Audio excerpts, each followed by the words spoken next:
Just a few more moments until race number 1 here. A 9-race card ahead of you here on Heroes Weekend. We bet on throughout. Got the early pick 5 and early pick 4, a late pick 5, late pick 4, and of course the $3 all-turf pick 3 as well. So lots to get involved with. 5 right here with this field of horses. We are going to be on the turf course here, distance of 1 mile. So starting, a few of us had for the top picks there, but I went to Undecoded, who's back in against Female Company today. She actually had done pretty well in some of her races against her male counterparts, and that's where she found herself last time in a starter allowance here at Ellis Park. She finished second that day, so she certainly held her own, but I just think being back in against the fillies and the mares today, she should have an edge, especially coming off that open performance last time. You get Chris Landeros in the irons for James DeVito, and she's been one that's been really consistent since April of 2022. So I think this is a perfect spot for her, and she had to be a top pick for me with that experience. The 7 horse in here, that one is Indichica for Michael Rivas. Typically needs a little bit of a pace setup, but it's going to run first off for this trainer who wins at 26%. Chris aboard, so hopefully he's off to a hot start, and that will continue here for today, this weekend as well. The 10 horse at the end of the field is Princess Nina.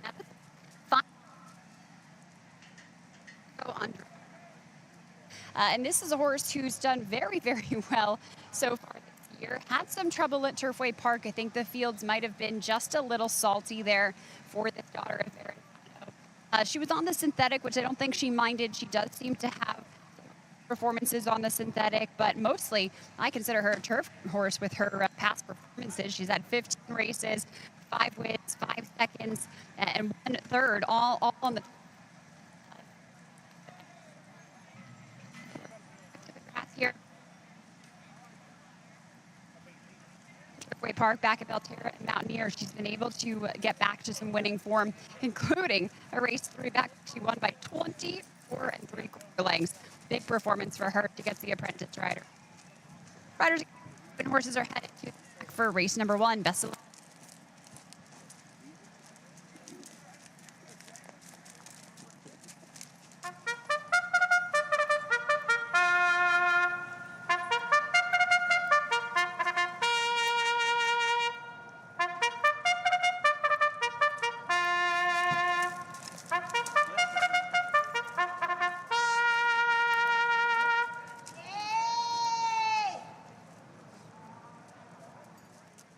Up on the track for the opener, the first race here at Ellis Park on Heroes Day, day number 2, as we celebrate the heroes at the track. Military and first responders here at the track today. Now, race number 1, we recognize the first responders in EMS of Henderson County. This is a mile on the turf, a starter optional claimer for the girls. Jockey change on the 1, Avenida Manana, is Francisco Arieta. Waive the apprenticeship, make it 123 pounds. Scratch the 3, Lucky Carlene. Scratch the 5, Catch Us If You Can. Scratch the 8, Zandreas. The 3, 5, 8 are out here in the opener. And Arieta picks up the 1. As we kick off a double, a pick 3, and the pick 5. Early pick 5 here at the P-Patch starts here in just 4 minutes. Again, fast and firm. Good luck.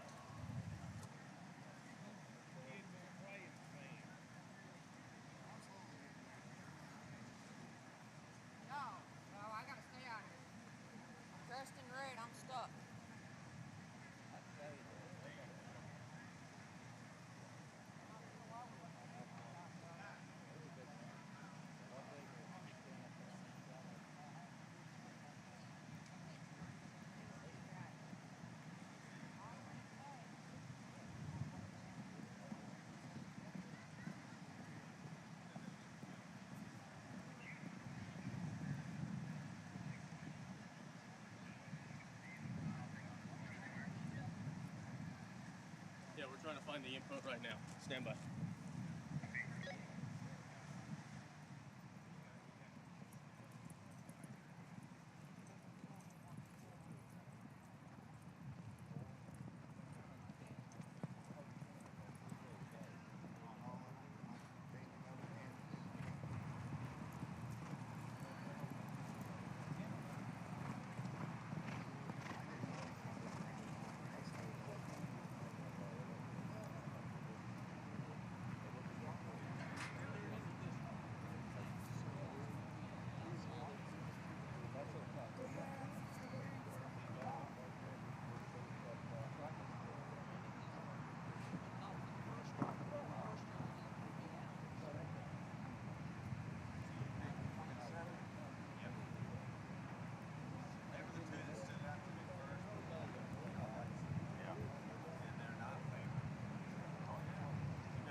me to take it to the gate so you don't have to go around the curve? I didn't know you said you don't.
Horses crossing over the turf course here for race 1 from Ellis. The first responders and EMS of Henderson County race to kick off the pick 5. Yeah. And I don't want to leave with these two. He gave the two that's in there. Sorry, babe. No problem. All right, there goes.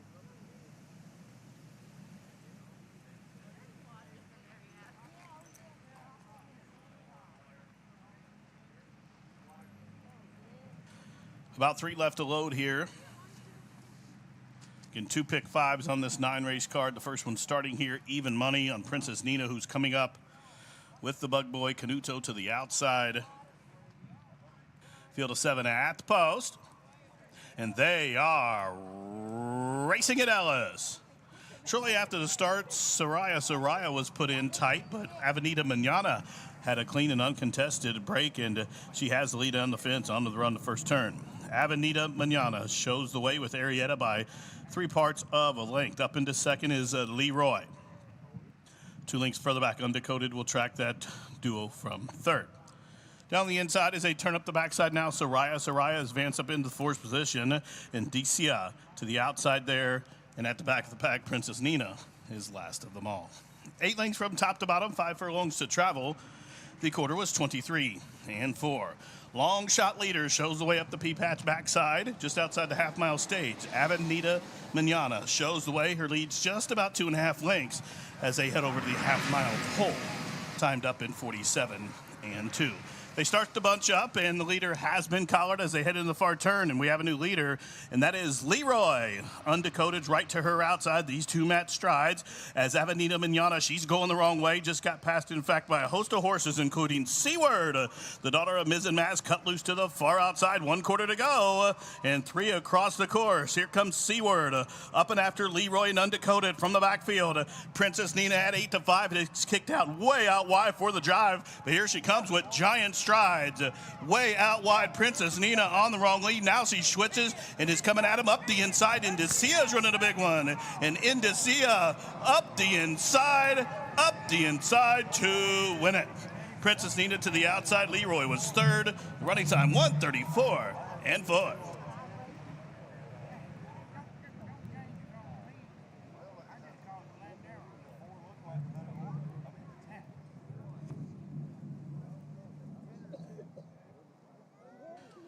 Indicia.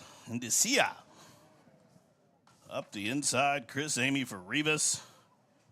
In the Gumpster stable, first off the claim, riding the rail to win it. Number 7, Indicia, the winner. Second, the 10, Princess Nina. Third, number 2, Leroy. And fourth goes for Undecoded. 7, 10, 2, 4.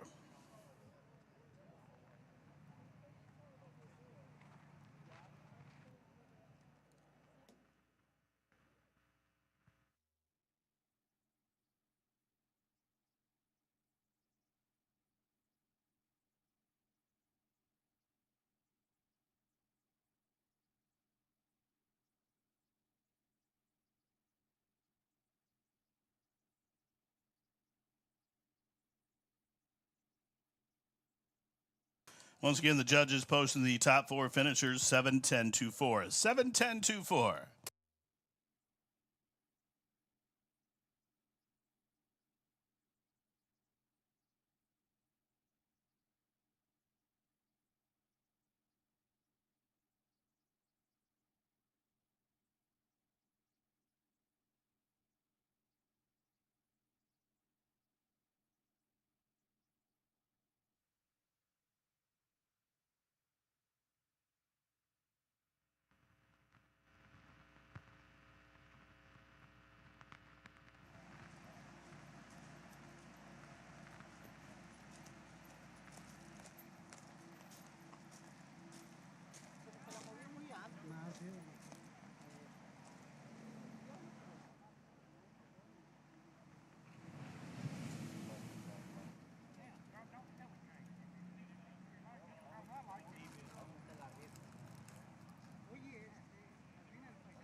In the winner's circle, the unofficial winner of the opener, number 7, Indicia.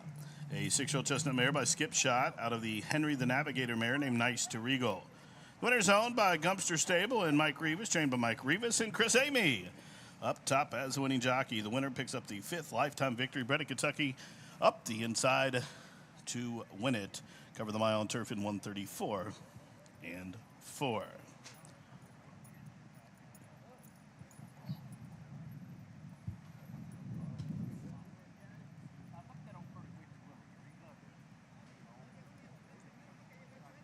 Ladies and gentlemen, direct your attention in the winner's circle for the blanket presentation in race 1, recognizing the first responders and EMS of Henderson County.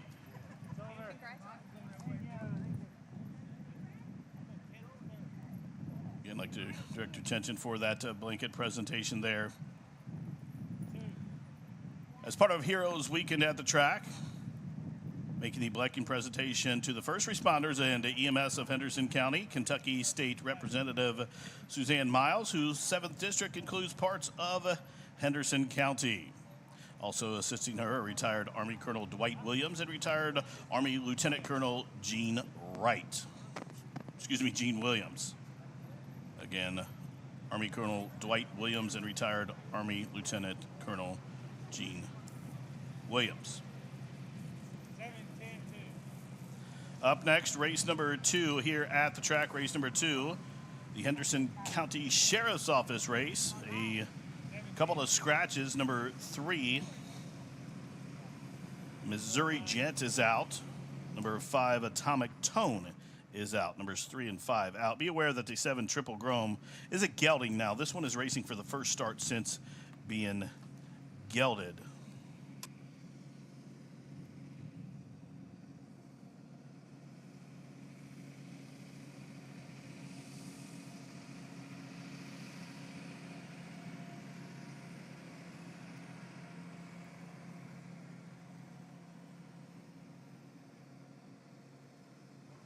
Field of 7 at the post.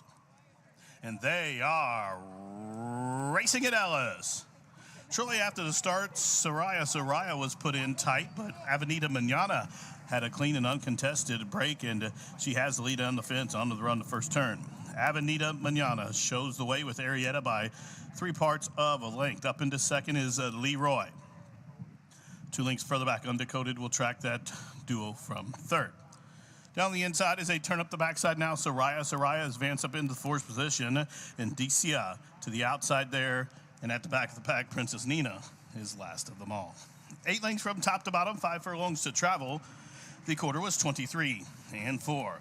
Long shot leader shows the way up the P-patch backside, just outside the half-mile stage. Avenida Manana shows the way. Her lead's just about 2.5 lengths as they head over to the half-mile pole, timed up in 47 and 2. They start the bunch up, and the leader has been collared as they head into the far turn, and we have a new leader, and that is Leroy. Undecoded's right to her outside. These 2 match strides as Avenida Manana, she's going the wrong way, just got passed, in fact, by a host of horses, including Seaward, the daughter of Miz and Maz, cut loose to the far outside. 1 quarter to go, and 3 across the course. Here comes Seaward, up and after Leroy and Undecoded from the backfield. Princess Nina at 8 to 5. It's kicked out way out wide for the drive, but here she comes with giant strides. Way out wide, Princess Nina on the wrong lead. Now she switches and is coming at him up the inside. Indecia's running a big one. And Indecia up the inside to win it. Princess Nina to the outside. Leroy was third. Running time 1:34 and 4.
Eclipse champion Run Happy, the #1 second crop dirt sire of last year, is back and showing a new dimension with winners on turf, dirt, and all weather. A record-breaking sprint champion, Run Happy is also showing winners at all distances, from 7 furlongs to 1.25 miles. A sire whose runners can carry his speed over all distances and all surfaces. Run Happy, price for value, and standing strong at Claiborne Farm. Hey everyone, I'm Pat Day, retired Hall of Fame jockey and winner of 9 Triple Crown races throughout my career. Of the thousands of horses that I rode, 1989 Belmont winner Easy Goer will always stand out as my all-time favorite. So when I traded in my saddle for a golf cart, the choice was simple. A brand new Easy Go from my friends here at ACO Golf Carts. The folks at ACO will set you up with the exact cart you need, whether it be new or used, gas or electric. So when you're looking for a fantastic deal on a cart that runs like a finely tuned thoroughbred, make sure to stop by ACO Golf Carts on Morgan Avenue in Evansville, Indiana.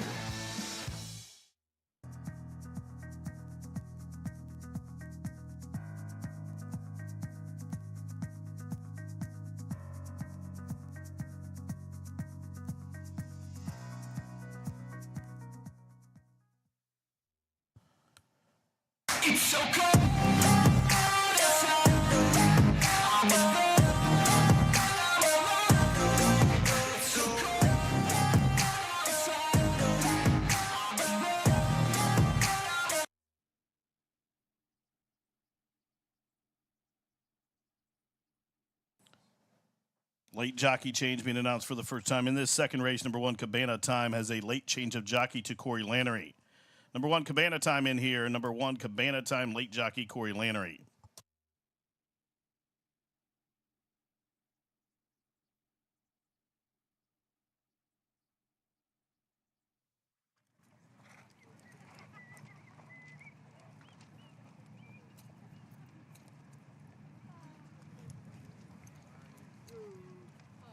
So she puts me on one of her horses instead of my own.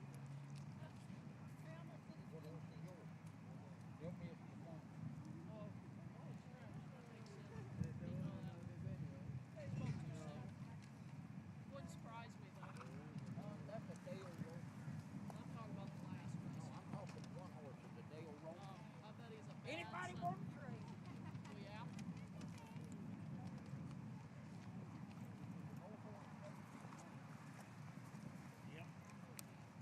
They're 3-year-old. He's bound to run at least twice. He's just hasn't ain't run. Cowfield for It's two all other the bad ponies. ones.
Race number 2 at Ellis Park coming up in just a few moments as we go to the main track surface listed as fast here today. 1 mile the distance for this event, and it is a maiden claiming race for $10,000 here at Ellis Park. Also the start of the early pick 4, that sequence, 50-cent minimum for the wager. Of course, you can bet it for more if you'd like. A couple of scratches in here. You've got the 3 and the 5 scratched out of this race, but I went to the 7 and the 4 for my top selections. Thought about maybe adding that one horse in there if you were looking to round out a trifecta, but have to say that I definitely like the 7 horse in here, and well, so does everybody else. Jimmy and Gene McLean both have the 7 listed as their top pick, and that is Triple Chrome. Part of the reason for that is just the early success that trainer Brittany Vandenberg has had here at Ellis Park. She's off to such a hot start for the meet, and this one certainly looks like he could be really competitive here. You know, he has been racing over the turf course most recently at Ellis. He made a start on July 8th, but finished 4th that day, beaten by 2 lengths. Since that race, he has been gelded, so they decided to geld him because he just had a little bit of high energy to him. I talked to the trainer, and she said, we're just trying to calm him down a little bit, and that's part of the reason for the stretch out here today, hoping that the mile distance will allow this horse to just take a breath and relax a little bit, whereas some of the prior sprint races he's just been so in his head and kind of had all that energy early, didn't really save anything for the end of the race. So they're hoping that this horse can relax a little bit over the distance. He has gone a mile before on the turf course. That was over a yielding turf course at Hawthorne, but never really got involved there. He hopped at the break. There was a lot of additional trouble, so I'm not sure we can use that as a good indicator of what kind of performance he might have today over the additional ground. But he's definitely a horse that looks the part here in the paddock. He's a really well-balanced son of Kentharos. Actually has a good amount of leg to him as well. To me, he looks like a horse that will suit the mile. Honestly, he didn't really have too much of a sprinter body type as far as I would maybe have thought. To me, he looks like a horse that might relish the extra distance. So I like what I'm seeing both on the form and also here in the paddock. The 4 horse is Horse Daddy, this one for Steve Asmussen. A little bit of a question mark for this horse. He's a 3-year-old son, rather, of Keen Ice. He was in a little bit tight last time at Churchill Downs when going 7 furlongs, and he is going to get this stretch out to the mile here. He's gone that distance before on the synthetic, on the turf course as well. He did have a race over the mile at Ellis Park last summer against Maiden Special Weight Company there, but didn't really show too much. Gets the apprentice rider aboard, Renee Diaz, so that weight relief might help him out just a little bit. I'm not really sure what kind of a ride this horse wants because he seems to be one that just kind of runs flat every time. But I do like the 7 furlong to the mile for him. I think this is going to be a good spot as far as the distance is concerned. Technically, it is sprint to route, but again, kind of a softer transition here at Ellis just because of the makeup of the track.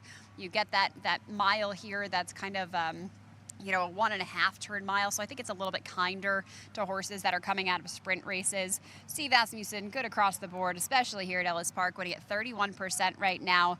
And also in sprint to route races, wins at 21%. So this is one that I think certainly should improve. A homebred for Calumet Farm, and I'm willing to give him another chance here, but he certainly has had some trouble kind of finding his feet and figuring out what he wants to do. It's one of those horses you say is kind of like pasta. Throw it against the wall until you figure out when it's done, when it's going to stick. So hopefully that's here today. The 1 horse is Cabana Time for Dale Romans. Martin Garcia aboard here. This is a horse who's going to run second start off the layoff, and oftentimes that can help with fitness. You know, you have some horses that maybe just need a little bit of time, need a race to get back into peak form. And I like the fact that at least there was significant improvement last time at Churchill over that mile distance. I think he really liked the track there, the main track surface.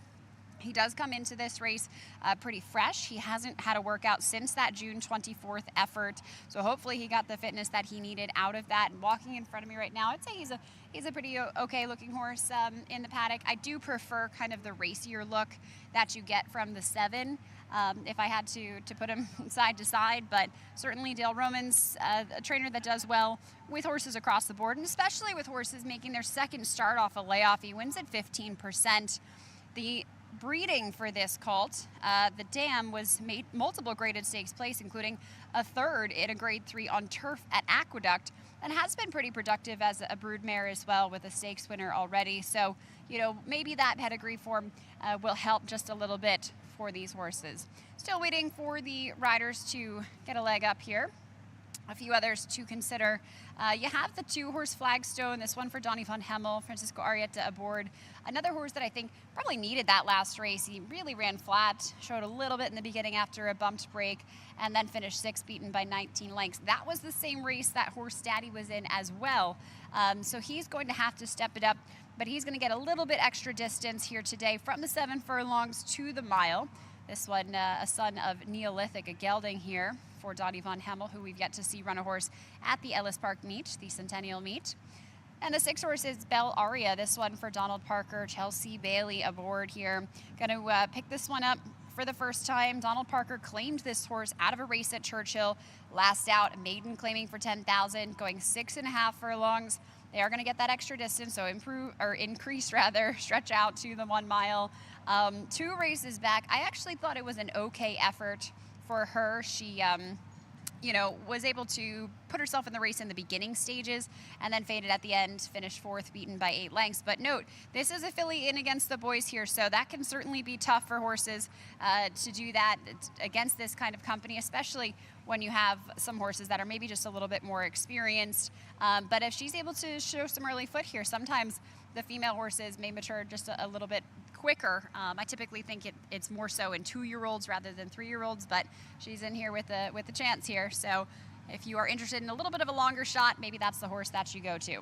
Race number 2 does start that 50-cent pick 4 sequence. You can play along with that. My tickets posted for you as well, and I believe Jimmy McNerney's on the social media channels here at Ellis Park, both on Twitter and also on Instagram. You can find those there.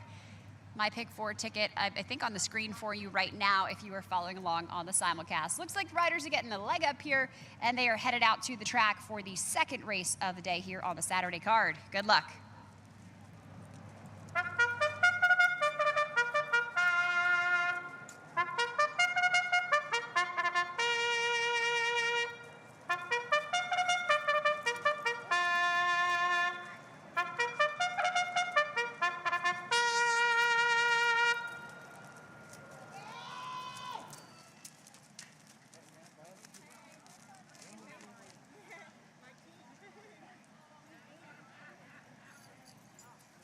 Everything good, Curtis?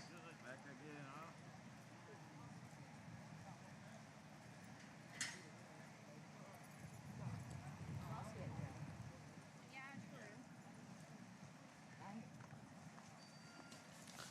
On the track for race number 2 here at Ellis Park, the Henderson County Sheriff's Office race. Made in 10 claimers to go a mile. Take out number 3, Missouri Gent, the 5, Atomic Tone. Change a jockey in the 1, Cabana Time to Corey Lannery. Win, play, show, exact to try. Daily double, pick 3, pick 4 wagering. If you bet a superfecta here, hang on to it. That will be fully refunded. The superfecta wager has been canceled and will be refunded. Race 2 at Ellis Park to start to pick 4. Post time in just about 4 minutes. A mile on a fast main out of the chute. Good luck.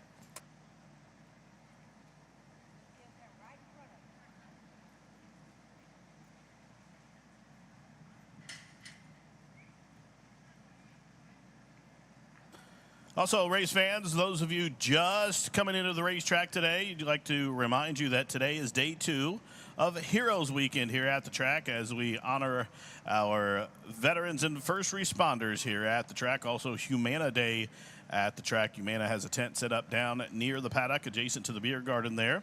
Head on over and check them folks out. And also, you veterans and first responders, like to inform you, if you do not know, if you have an ID, an active or even an inactive ID for veterans and first responders, you can get yourself a free program, free racing program, a free hot dog, a free soda here at the track today. And also, make sure you enter and sign up down there in the tunnel. You can enter to win prizes that will be given away between every race here today.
Approaching the starting gate here for the second race, the field approaching the starting gate. Race 2 from Ellis starts the 50-cent early pick 4 here. Approaching the gate.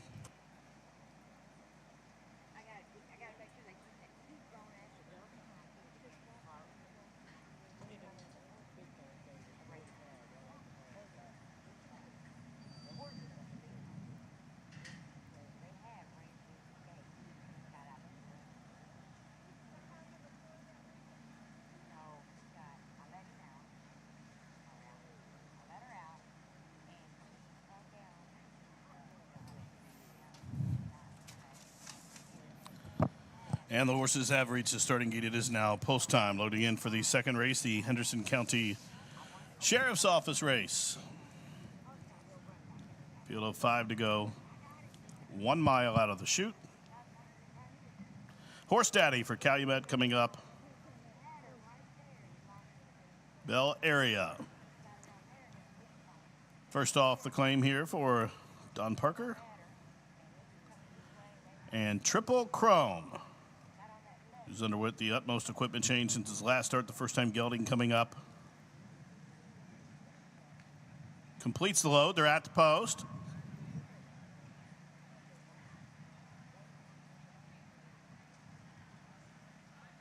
And they are off in the Hendo County Sheriff's Office race.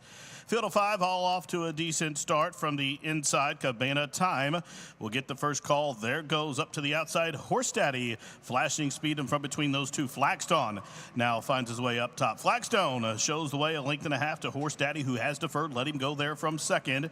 Chris Amy and Triple Chrome to the outside away in the third position as they turn up the backside. Cabana Time in Land is fourth, about 6.5 off the pace. And Bell Area and Chelsea is at the back of the pack. Up the backside they go. 7 lengths top to bottom with 5 furlongs to go. The quarter, 23-2 for the pace setter, and that is 12-1 shot Flagstone, who goes up the backside with just about a 3-length lead. Now Triple Chrome moves into second, trying to go with that one. There is Horse Daddy from third. Cabana Time is fourth with 6 to raise, and nothing yet from Bell Area and the Bug Girl at the back of the pack. Into the far turn, 3.5 furlongs to go, half mile 47-1. Here comes Triple Chrome with a 3-wide brush. Horse Daddy, split horses there, now has the lead as the pace-setting Flagstone's going the wrong way. At the back of the pack, Bell Area starts to find his best stride as they reach the top of the home stretch, and they lean into the lane, and Horse Daddy and Triple Chrome square off. These two turn on down about 3 in front of Cabana Time, who's cornering way wide there with a furlong to go. Horse Daddy is still 2 clear of Triple Chrome up the inside. Flagstone way out in the center of the track. Cabana Time with 1/16 to go. You can put a ring around Horse Daddy. Horse Daddy will graduate today. Horse Daddy won, gathered up in the end by almost a half a dozen. Triple Chrome was in a photo there with Flagstone for second, and Bell Area was fourth.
Judges posting top 4 finishers. Winner number 4, Horse Daddy. Second, number 7, Triple Chrome. Finishing third, number 2, Flagstone. And fourth goes 6, Bell Area. 4-7-2-6.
Entering the winner's circle, number 4, Horse Daddy. The 3-year-old Chestnut Colt is by Keen Ice out of the AP Indy mare named Miss Gold Coast.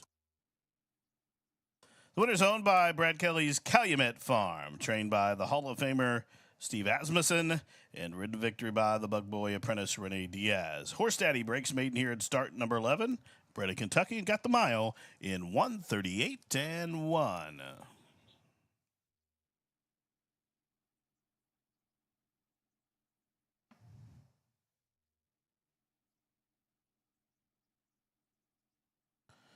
Ladies and gentlemen, I'd like to direct your attention to the winner's circle where we have a presentation being made here.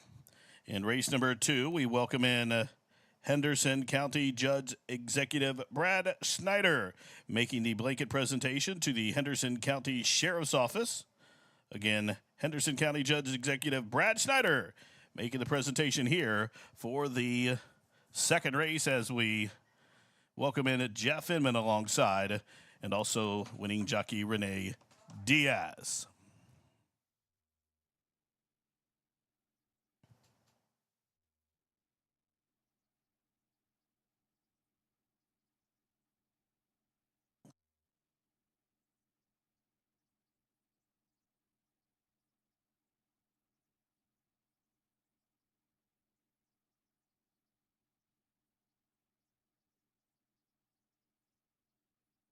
And the second race is official, 4726 official.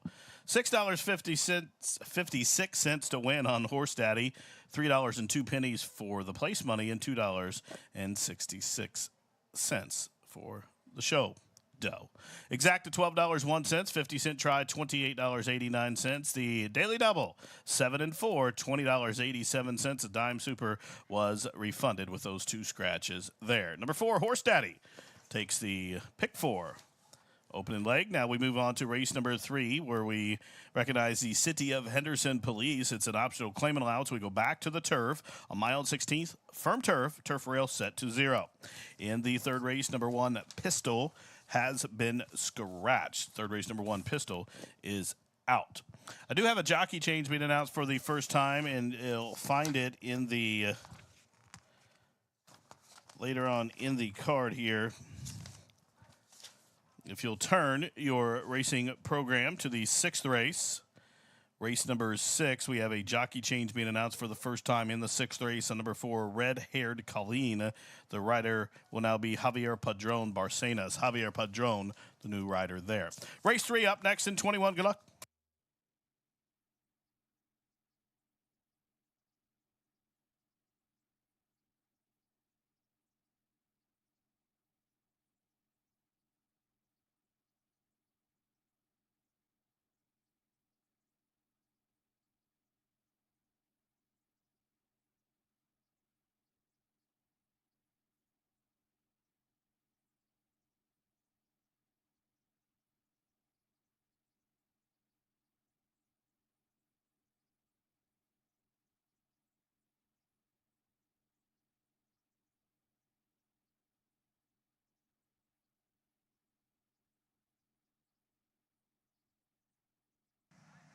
And they are off in the Hendo County Sheriff's Office race.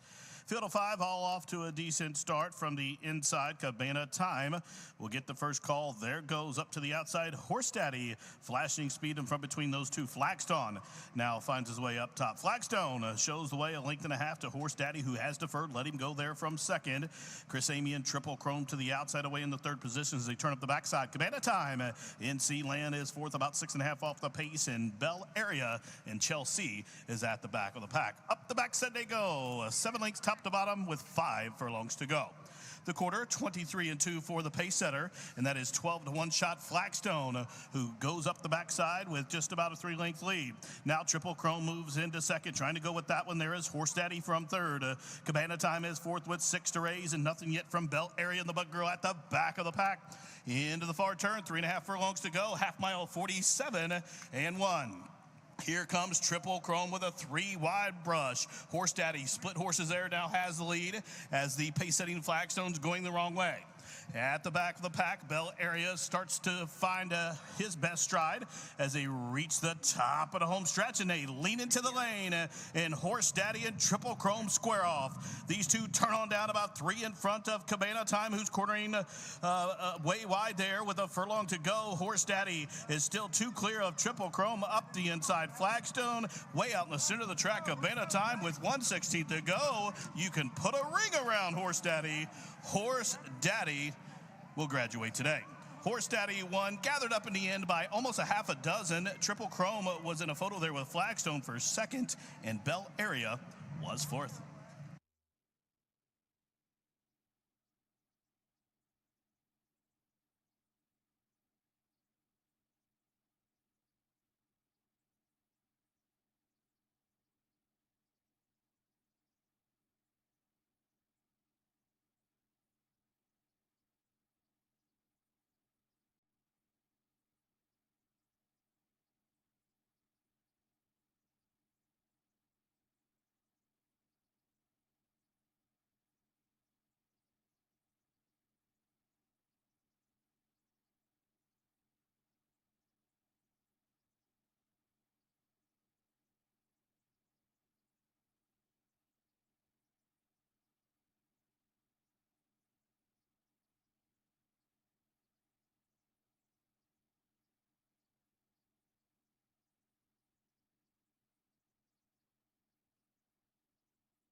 Carefully crafted with Valencia orange peel, Blue Moon is one of a kind.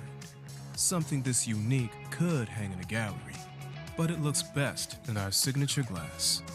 Blue Moon, one of a kind, every time. Master horse racing with the power of daily racing forms. Formulator, the sport's most advanced handicapping tool featuring exclusive speed and pace figures, customizable data views, trainer patterns, and more. Formulator is now free for DRF Bets members. Sign up to get the best bonus in racing with a $250 deposit match and a $10 free bet. Go to drf.com/bet and use promo code WINNING to start playing like a pro today.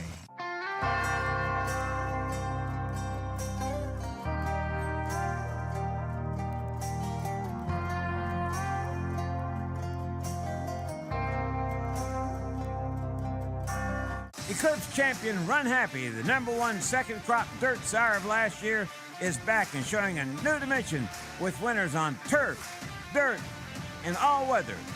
A record-breaking sprint champion, Run Happy is also siring winners at all distances from 7 furlongs to 1.25 miles. A sire whose runners can carry his speed over all distances and all surfaces. Run Happy, price for value, and standing strong at Claiborne Farm.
Race number 3 coming up here in just 11 minutes at Ellis Park, a mile and a 16th distance on the turf course, which is listed as firm here today.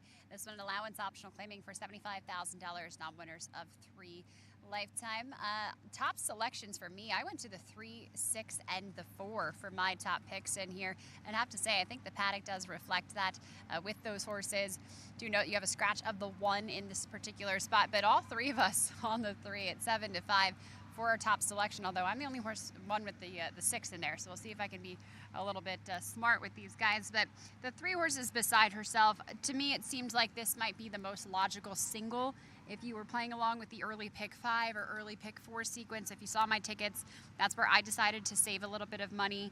I thought that with the races that this filly has been in prior, you know, she's been tested against some graded stakes company at Gulfstream Park. She's also been in the Grade 3 Regret at Churchill Downs. But interestingly enough, she actually didn't receive Lasix for that day at Churchill Downs.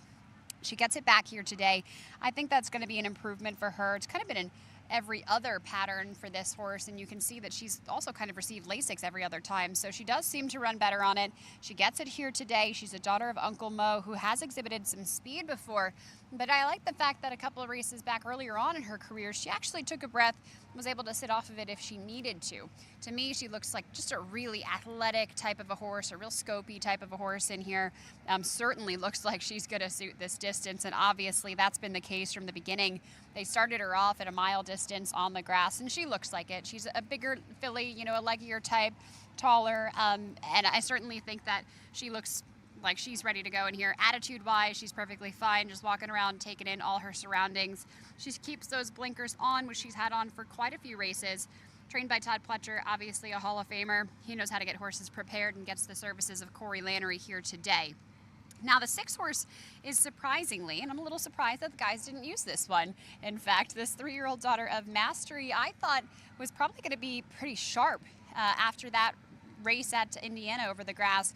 Won by 3 lengths that day at the mile distance. That was at an allowance level as well.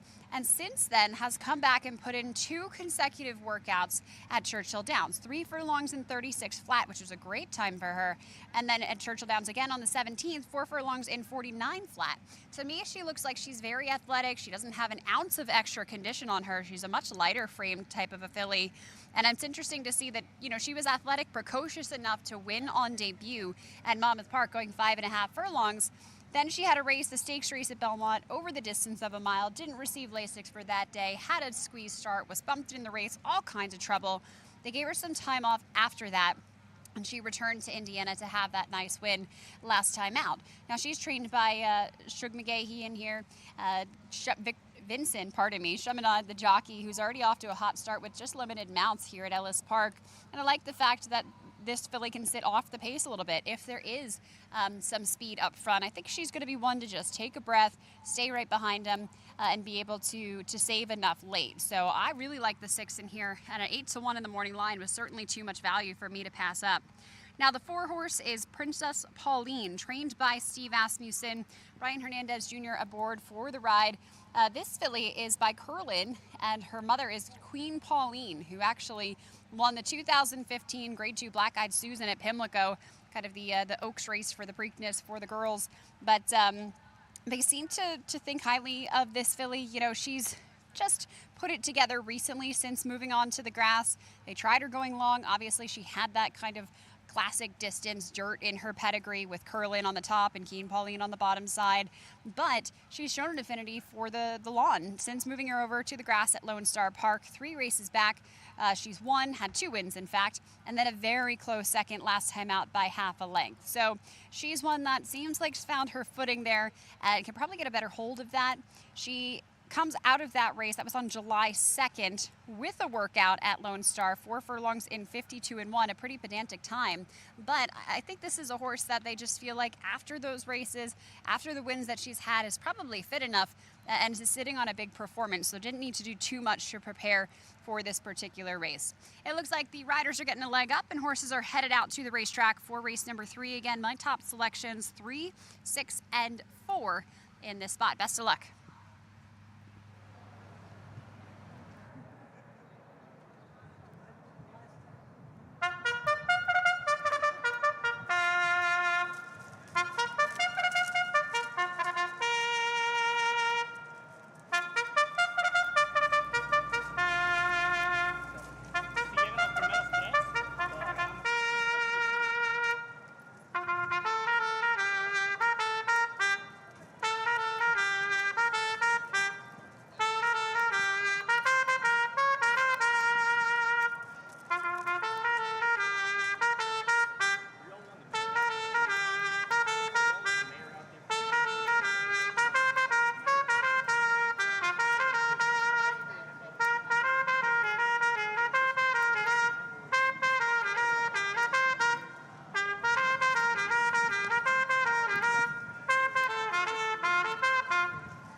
Brett Burkhead playing him out for the third race here at Hendo's Ellis Park.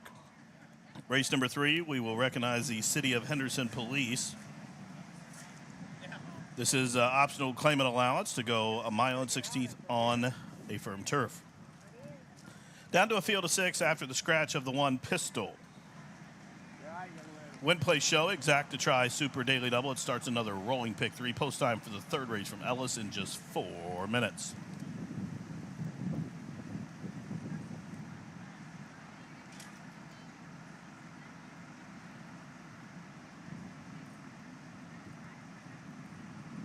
So race fans, be sure to come on out tomorrow here at the track where we start again at 10:30.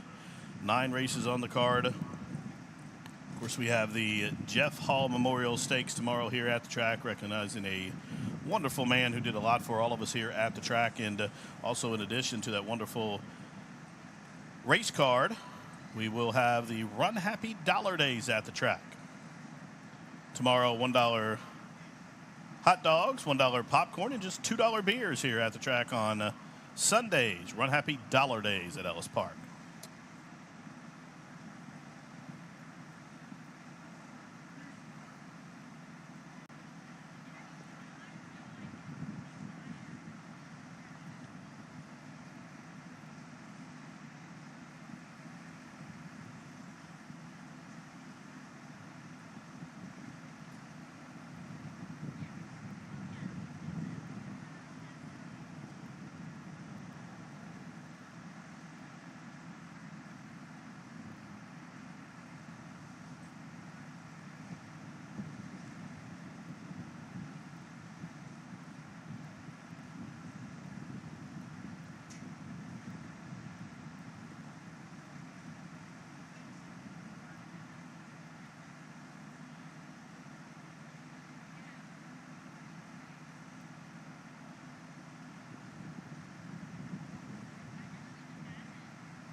Sophomore fillies approaching the starting gate, about to cross on over to the turf course here for the third race, the City of Henderson Police race here at Ellis Park. Race number 3 crossing on over to the turf course. Less than a minute to get those wagers in.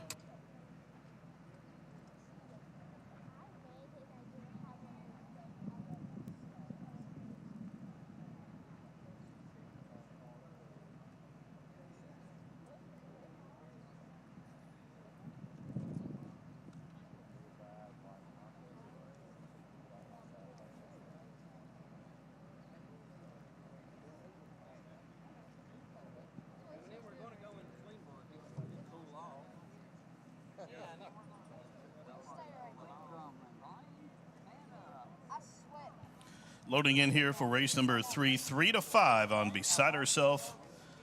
Exiting the third place finish in the Regret, the grade 3 turf stake at Churchill. Surprisingly, coming up in the Phipps Stable Silks, the gray Valentina Day. Off the shelf will load up to the outside. Making the turf debut, 17 to 1 on Valentina Day. Daughter of Cupid for Andrew Warren and Ben Colebrook. Hot riding Gerardo Corrales up top. Even money now on Beside Herself. Valentina Day, she's in, they're at the post. And they are racing at Ellis. Princess Pauline was quickest into stride. Valentina Day off the shelf in turf debut will range up to her outside. And to the inside of Princess Pauline is Wish. Michael Tabor's Beside Herself came away racing in the 4th position as they take on the turns. The favorite is in the 2 path and about a length and a half off those leaders. Then 2 lengths for the back, roughly a diamond, settles along 5th, now about 7 off the pace, and surprisingly, will have to run by them all. She's last, 8 lengths off the lead. They work around the turn with 6 furlongs to go. The quarter was 23 4. The leader, Princess Pauline, as they head up the backside. Up to the outside of that one is the gray Valentina Day. She's keeping that one honest up top. They match strides, a length and a half in front of Zawish, who is second. And Beside Herself in the Tabor Silks to the outside is 4th. She's only 2 lengths off the lead. She's out in the clear. And then a length and a half further back, roughly a diamond, is next as they go past the half into the far turn. They start to bunch up, half mile, 46 4. Almost 4 across the course. Princess Pauline, Valentina Day, a 3 wide Zawish. From between horses, it is Beside Herself as they're just outside the quarter pole and tempo starts to quicken. Here comes Beside Herself with a 4 wide sweep. After Valentina Day, the gray, they really bunch up. You could throw a blanket over the field as they lean into the lane. And it is the gray Valentina Day still there. Surprisingly is loose and charging, and here she comes. Surprisingly was last, but at the 16th pole, she is first, and she's holding Beside Herself, the favorite, at bay. How about a performance here from Surprisingly for the Phipps stable at Vincent Chaminade? They win by about 3 in the end. Tight photo for second there, involving roughly a diamond in Valentina Day. And the running time, 1:39 4. Surprisingly, back-to-back.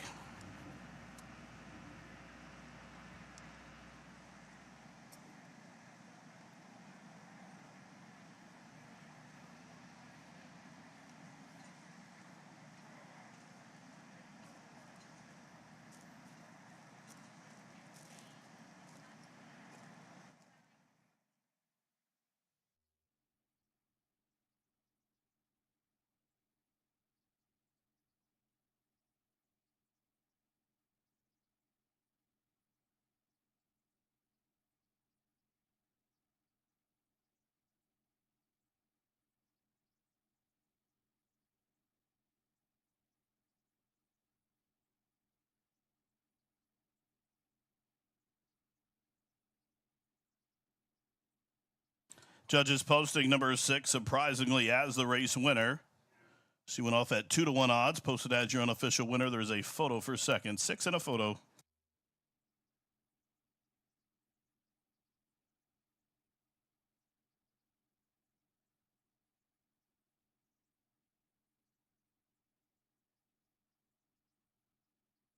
Result of the photo, finishing second, number 5, roughly a diamond. Third, number 7, Valentina Day. And fourth goes 3, Beside Herself. The favorite was 4th. 6, 5, 7, 3.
Into the winner's circle, number 6, surprisingly, a Thrill Bay filly by Mastery out of the Arch mare named Vagabond. Winner's owned by the Phipps Stable, trained by Chuck McGahee and Vincent Chaminade, the winning jockey. Surprisingly, now 2 in a row since moving to the turf, a 3-time winner from 4 starts. And this one rolls from last to first, 139 and 4.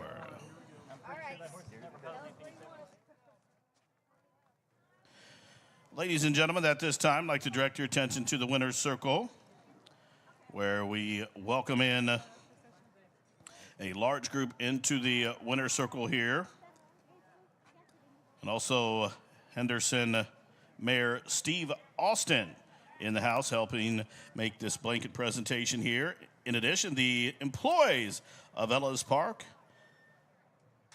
alongside, again, Mayor Steve Austin and the employees of Ellis Park would like to thank the City of Henderson Police for all they do to keep the tri-state community safe. Thank you for your 100 years of service. The City of Henderson Police with Mayor Steve Austin and the Ellis Park employees.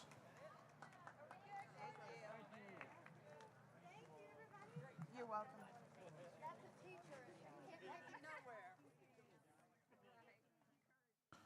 Third race is official. Surprisingly, returned $6.28, $3.72, and $3.02. Exacta 21.21, 50-cent try, $78.57. The daily double, $10.25. Pick 3, $23.28. The fourth race from Ellis Park is up next. Race number 4. We will recognize the City of Henderson Fire Departments with a presentation following the fourth race. And in the fourth race, scratch number 1, Arrow Strike. Scratch number 2, Baby Quinn. Exacta try, super daily double, pick 3, wagering. The City of Henderson Fire Department race up next. It'll go 7 furlongs on a fast main in 20.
Race to Twin Spires, where you can take advantage of our $200 new player offer right now.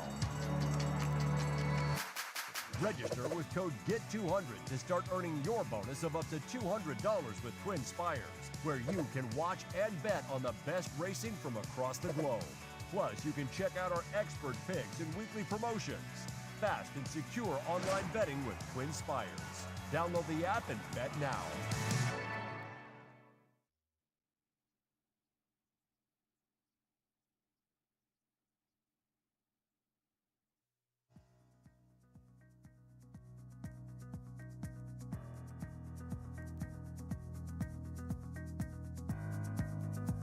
All right. 1, 2.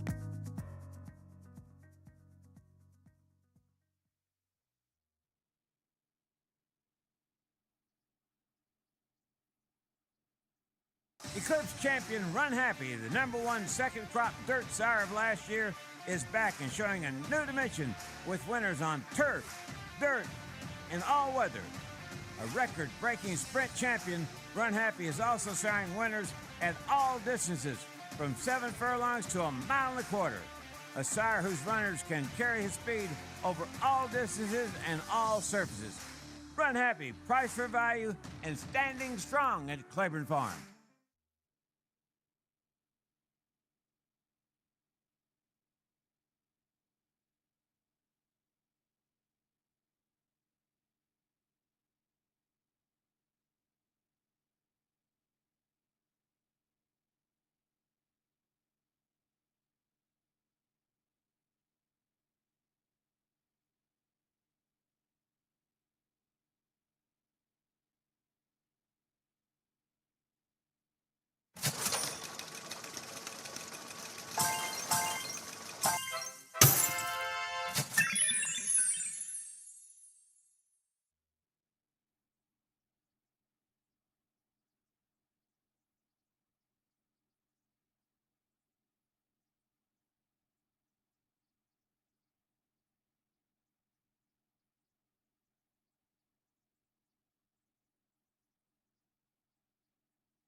I'll double check my patch too.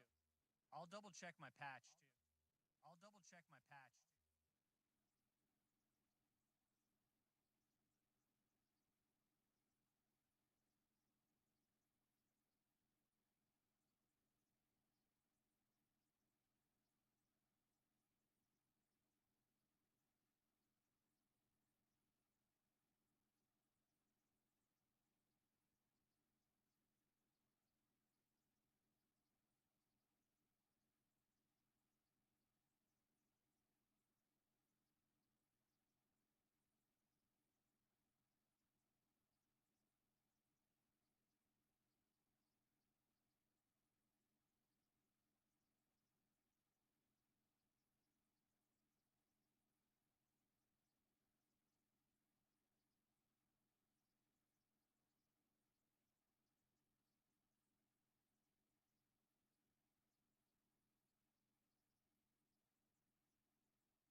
Race number 4 a few moments away here at Ellis Park as we have 7 furlongs on the main track, a claiming event for $30,000, non-winners of 2 lifetime, and a competitive group of horses in here, and one that we have seen already at the Ellis Park meet. 4, 5, 6 were my top selections for this particular event.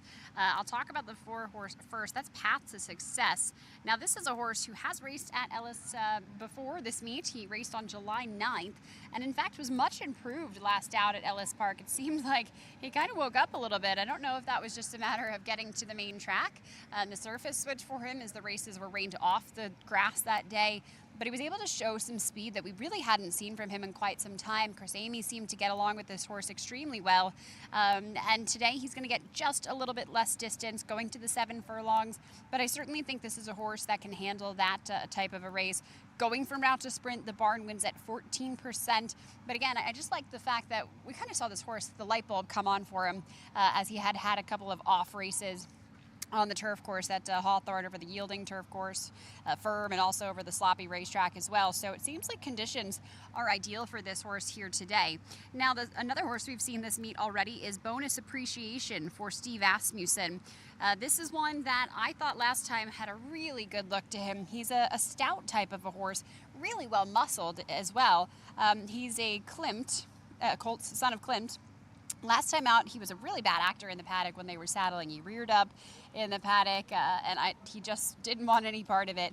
He ran poorly last time out, going 6 furlongs, 6 beaten by 21 lengths, but I am happy to report that he has been a perfect gentleman. Just a little bit of head tossing here as he's playing with the bit. Seems like one that maybe, mentally is still a little bit of a boy, but I think he's at least improved from what we saw last time on the quick turnaround. So he's also a horse that seems to be able to handle quite a bit thrown at him. He's one that they're bringing around relatively fast here. Like I said, he did race after a long layoff. He was off from November until July, where he raced at Ellis Park. Then, so that was 15 days ago. He then had a workout in between then, so he worked just 5 days ago, and now he's in this race here today. That being said, he doesn't look like he's lost any condition or anything. Sometimes when horses come back on the quick turnaround, you can see that maybe they lose a little bit of weight, but I would assume this is a horse that ate up just fine after that last race and has been on the muscle and ready to go, as he's definitely showing me that here in the paddock. So like what I see from Bonus Appreciation. The barn really good with horses making their second start back after a long layoff, and that's exactly what he's doing here today. But certainly all seems a lot better, much improved in the paddock. The 6 horse is that was Bonus Appreciation. The 5 horse is Official Business for John Ortiz. Raylu Gutierrez gets them out, and this is a horse that's had 2 starts already, coming off of a bullet workout. He hasn't raced since May of 2022 at Churchill Downs. A bad effort that day. He was a little bit of a step slow, but this is a horse that certainly I think has some potential, and Johnny Ortiz has been off to such a hot start. I can't bet against this one in this field. Riders are getting a leg up, and horses are headed to the track for race number 4. Good luck.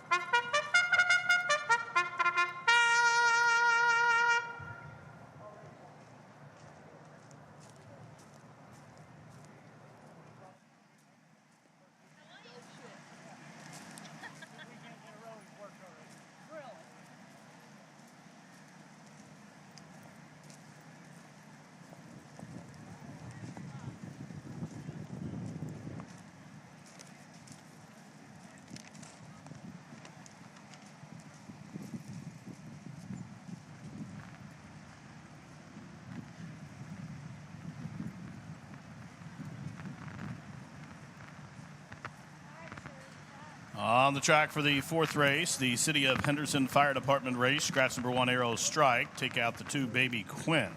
Win, play, show, exact to try, Super Daily Double, pick 3, post time in 5 minutes.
Approaching the gate, less than a minute now for the 4th City of Henderson Fire Department race.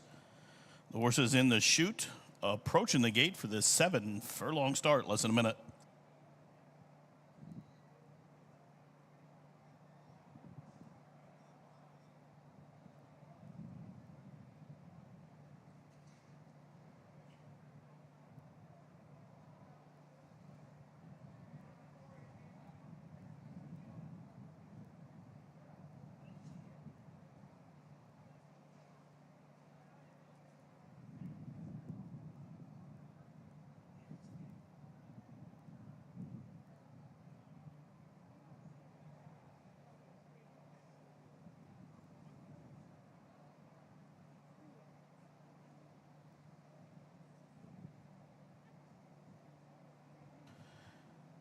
And the horses have reached starting gate. It's post time. Loading in for the 4th City of Hendo Fire Department race. They'll go 7 furlongs out of the chute. A field of 6 to square off here. 4 to 5 unofficial business. Gary and Mary West coming up into line in the hot pink and black silks. 90s Country scoots on in. Bonus Appreciation. And Brian locked up the Peninsula. To the outside, they're at the post, and they are racing. Read the transcript, broke inwardly, leaving the starting gate. Also quick into stride, Bonus Appreciation. As they leave the chute and straight into the main course, Official Business away in the 3rd position. Bonus Appreciation now back into 4th as they head up the backside. Read the transcript and Path to Success. They square off up top. From between horses, Official Business, right to that one's outside. Bonus Appreciation as they head up the backside. The Peninsula right up there in 90s Country will have to pass them all as they start to bunch up just outside a half mile to go.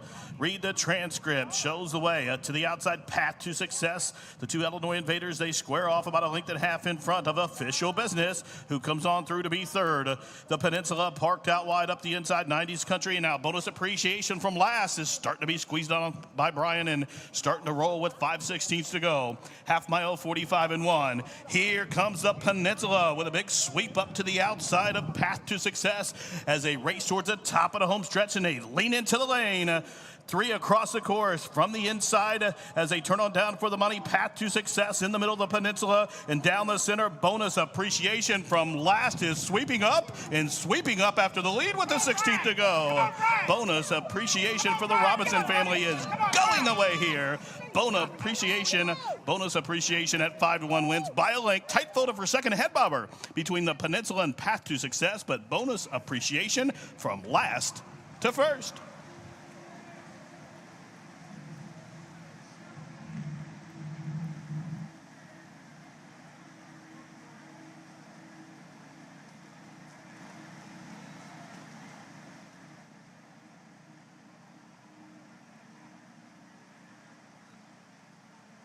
Judges posting number 6, Bonus Appreciation for Kirk and Judy Robinson at 5-1 as your race winner. Photo for second.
Result of the photo, finishing second, number 7, the Peninsula. Third, number 4, Path to Success. Fourth, the 1A 90s Country. 6, 7, 4, 1A. The favorite at 4 to 5 off the board. 6, 7, 4, 1A.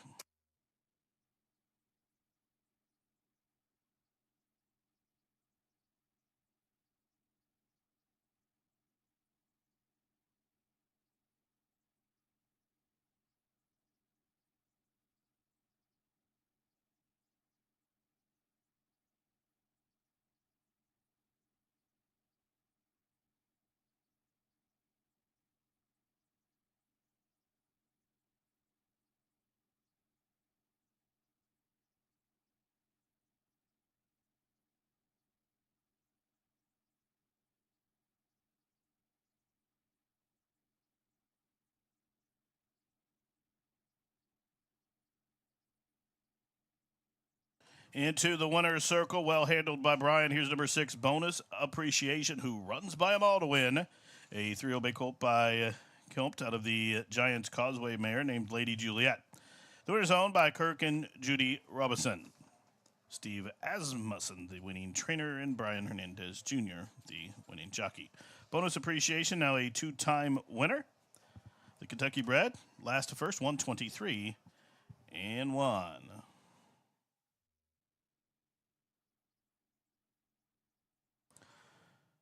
Ladies and gentlemen, I'd like to direct your attention into the Jeff Hall Winners Circle. We welcome in the City of Henderson Fire Departments. And again, a blanket presentation being made here to those folks by Henderson Mayor Steve Austin and General Manager of Ellis Park, Jeff Inman.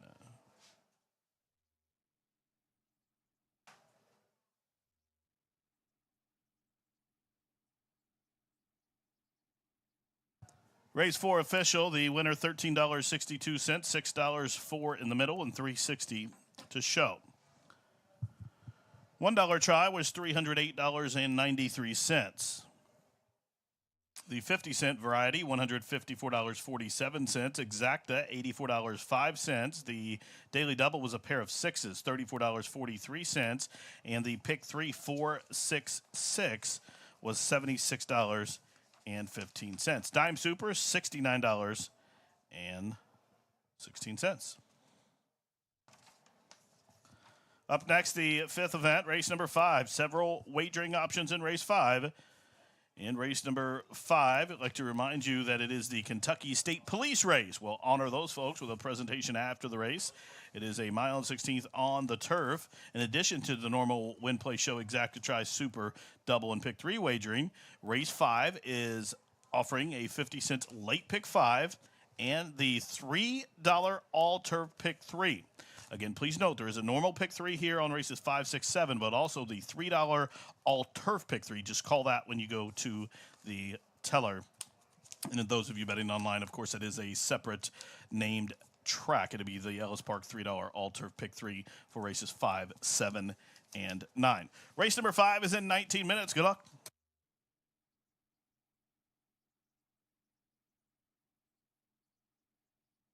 Up the Peninsula.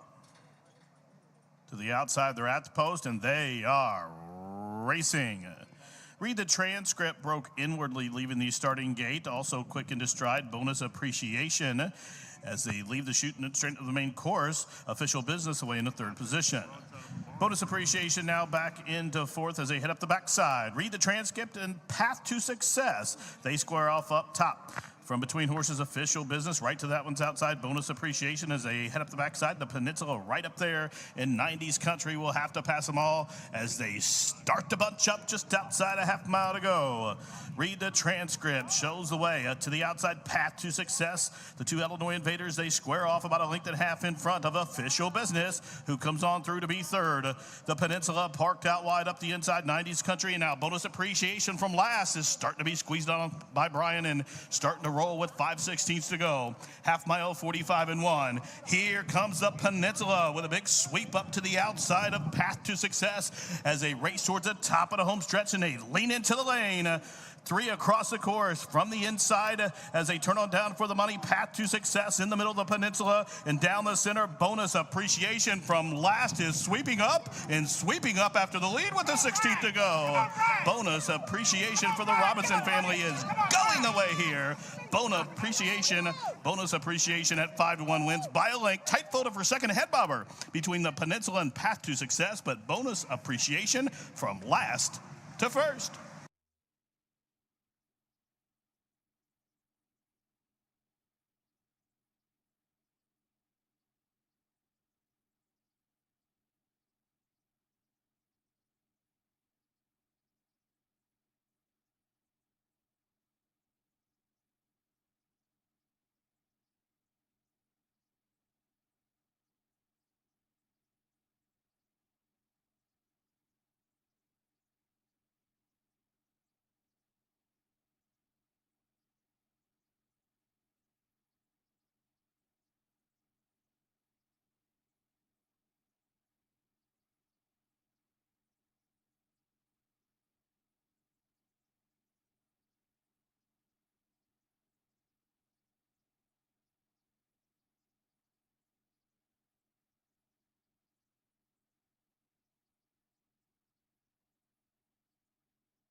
Eclipse champion Run Happy, the #1 second crop dirt sire of last year, is back and showing a new dimension with winners on turf, dirt, and all weather.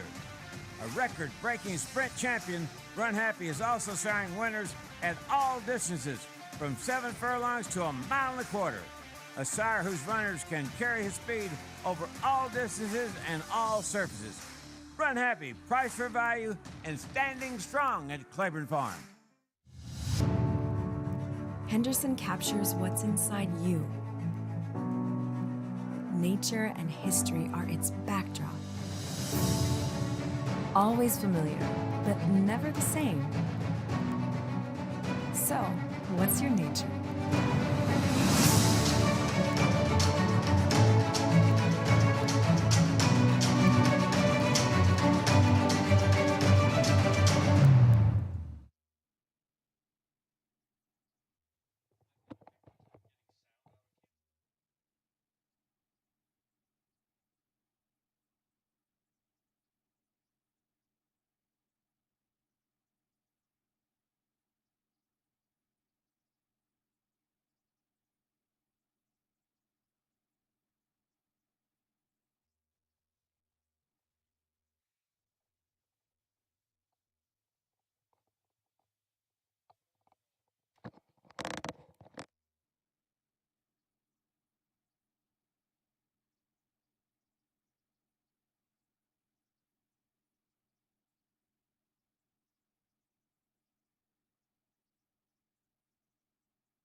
Next up here at Ellis Park, looking at race number 5, a mile and a 16th on the grass, and a really, really competitive event, and an important one too if you're playing along with some of our wagers here today. This is the start of the 50-cent Pick 5, the late Pick 5, and also that $3 all-turf Pick 3, which we've introduced here this year. A really large group of horses assembled, which I think makes for an excellent betting event, and certainly one that looks like it's going to be a competitive field. We talked about this one in the opener. I went to the 2 Sailors Return for my top pick for Rafael Bejarano and Donald Habib, mostly because this is a horse that has a lot of experience routing on the turf. I will say that watching him walk, he's got a really nice way about him. He certainly has a quick tempo to him. He's got a lot of propulsion that he pushes off with that hind end, and also kind of flicks his toe out a bit when he walks, which I personally love to see with turf horses. So physically, he's the son of declaration of war. All things seem to be positive for him here in the paddock. And he comes off of a nice workout as well on July 18th at Churchill Downs over the sloppy racetrack. Put in a really good time, 48 flat that day. So we'll see how he does. He's one that typically needs a pace setup, so I do think he needs a target to run at, and I think he's probably going to get that here. This looks to be a good size field, and so surely there will be some horses that he'll be able to kind of sit off of, have that cover that it seems like he likes, and then save it for the end. The 6-horse Lawmaker, this one for Steve Manley, gets the blinkers on here today. This is a horse who gets a drop in class, maiden special weight to maiden claiming, and is going to switch over back to the turf. They debuted this one on the grass, and that was going 5.5 furlongs at Keeneland, a really, really competitive race that day. So I think the fact that he's getting that more distance, getting back to the grass, should really improve his numbers here. The breeding says turf. Yes, he's Uncle Mo, sired by Uncle Mo. But Sam was multiple stakes winner on the turf at Gulfstream Park. So I certainly think that this is a horse that should be able to improve here. This is just the 3rd start for this one. But I certainly think a horse that has a lot more than what those past 2 races have shown us. Now the 5-horse is My Brother Cam, this one for Brittany Vandenberg. Blinkers off here today. Chris Amy aboard. First off the claim, Brittany Vandenberg wins at 33%. She picked this one up last time out of a maiden 30 at Churchill Downs over the sloppy racetrack. This horse didn't do much running that day, showed some early speed, so I do think that he's got some tactical foot to him, but maybe just wasn't able to handle the slop or the competition in that particular event. I'll be interested to see what they decide to do with him here today. I would think with the blinkers off, might allow him to relax a little bit more, kind of see his competition around him, and maybe sit off the pace and take a breath just a little bit, because he seems one that just burned out a little in some of his races. Now the 8-horse is another one, Unleash the Power for Al Stahl. Nice breeding on this one as well. 3-year-old son of Curlin, but on the bottom, the dam was a graded stakes placed at Keeneland, including the grade 1 Alcibiades, and was stakes placed on the turf at Kentucky Downs. So you've got some good versatility there with surfaces. As far as the pedigree is concerned, I think this is a horse that getting that onto the turf rather for the first time may be a big improvement for him. He ran really flat in his past 2 races at Churchill Downs. That was over the wet, fast going a mile, and then 7 furlongs in a pretty competitive race as well. The comment lines just say done early, so something's got to change for him. Probably he's a horse that needs a bit more ground to run at, so today he's certainly going to get that. And like I said, trying the turf for the very first time. The barn only wins at 7% with first-time turfers, which I don't love from a statistics standpoint. But this is also a drop in class for this horse. He was in against maiden claimers at Churchill, but at a much tougher level. So today, with Colby Hernandez aboard, it seems like he's in a softer spot to be able to figure out what it is exactly that he wants to do and what type of races to be in. The 10-horse, a real leggy type here. 3-year-old Ridgeling, son of Honor Code, gets the blinkers on for Brett Calhoun and Adam Beskiza. A horse that I think probably needed that last race. He debuted back in October of last year at Delaware to finish 3rd that day, going a mile and a 16th. I mean, again, he's a pretty tall type of a horse. They started him out at a mile and a 16th distance, then to a mile and an 8th. So clearly they thought from the beginning this is one that will appreciate more ground. He came back in a 7 furlong race at Churchill Downs, I think too short for him, and he didn't really get involved. So those blinkers on today may help him to get into the race. The 4-horse will be the final one I'll mention, this one for Carlo Vaccarezza. Over 16 thus far, but a horse that's got experience on the turf and gets a major drop in class here today. Competitive field ahead of us for the start of the Pick 5 and that all-turf Pick 3. Good luck.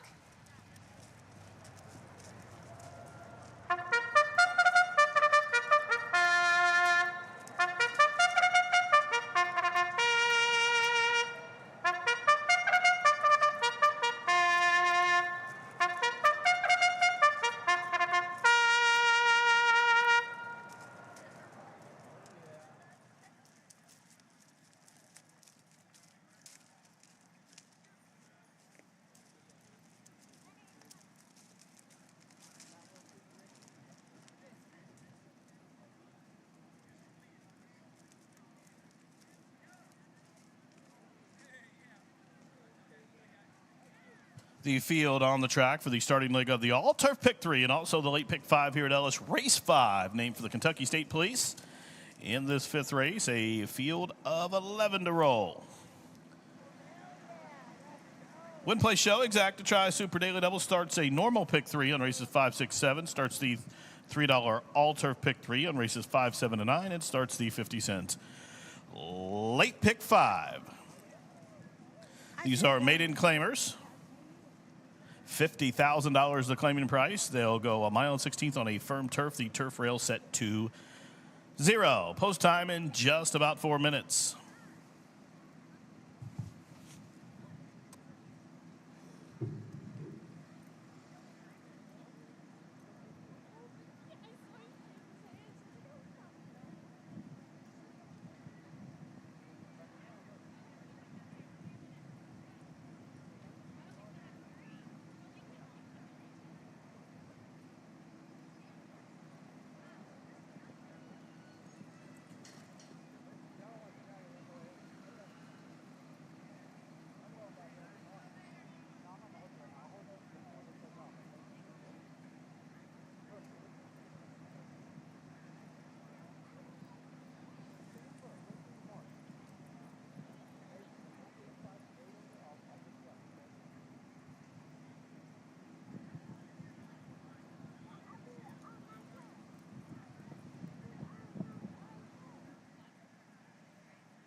And the horse is loading in here for the 5th race.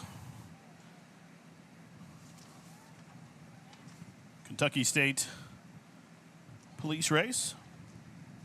Made in 50 claimers. Go a mile and 16th on the turf here. Good even betting board.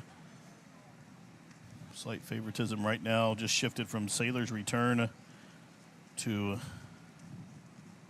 Alia Navy. Spun Sun.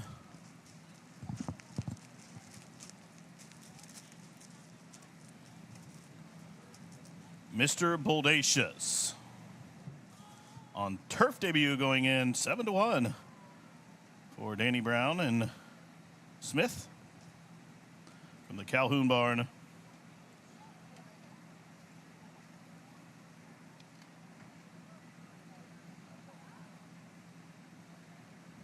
Working with my brother Cam. My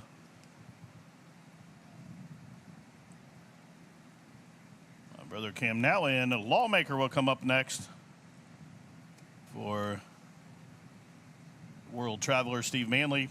Now, cryptic code to the outside will complete the load. 32-1's in. They're at the post. Here's a start from Scott Jordan. And they are racing.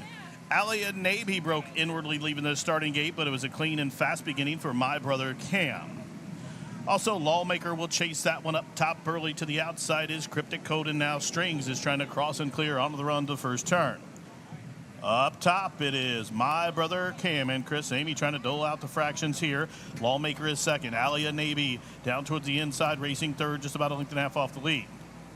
Strings is to the outside of Spun Sun as they go by the 6 furlong marker. They are fourth and fifth and 2 in front of sixth running Unleash the Power as they head up the backside. Tolkien settles along about 12 lengths off the lead, then Sailor's Return a link to Charlie's Beach, and Cryptic Code at the back of the pack, 4.5 furlongs to go. The quarter was 24 seconds, the half mile 47 and 3. And it is my brother Cam still there paving the path, showing the way by a length and a half. Lawmaker still tracking from second, 3 wide. Strings starts to roll now. Alia Navy up to the inside from fourth. Then it is Mr. Boldacious who's raced up into fifth. Now Spun Sun, the big long shot, splitting horses, and up the inside. Unleash the Power is starting to roll here outside a quarter to go, but they're still chasing my brother Cam. My brother Cam still there after 3 quarters, 111 and 1, and they race toward the top of the home stretch, and here they come now. And my brother Cam will whip them in. Unleash the Power is full of run to the inside, and there's room at the fence, and here comes Unleash the Power, but now he just shifted ground to the outside of the pace setter, but he's still coming after my brother Cam. Unleash the Power, what an eventful turn of foot here. My brother Cam still holding. Unleash the Power coming. Photo! Tight photo finish. I think my brother Cam got the better of the Bobs as Unleash the Power was to the outside. Those two in a camera close-up in the fifth. My brother Cam may be coast to coast, but the photo sign is up in 141 and 2.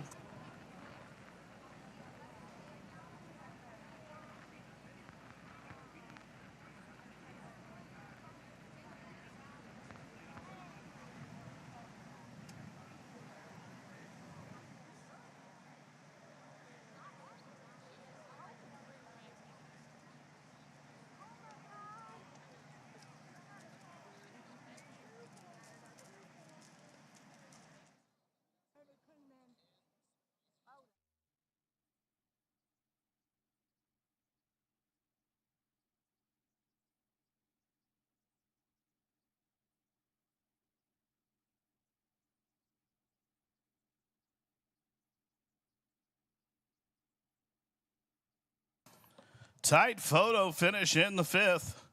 My brother Cam led him the entire way. A late charge from Unleash the Power. Those two noses apart here in the fifth. Hold them all.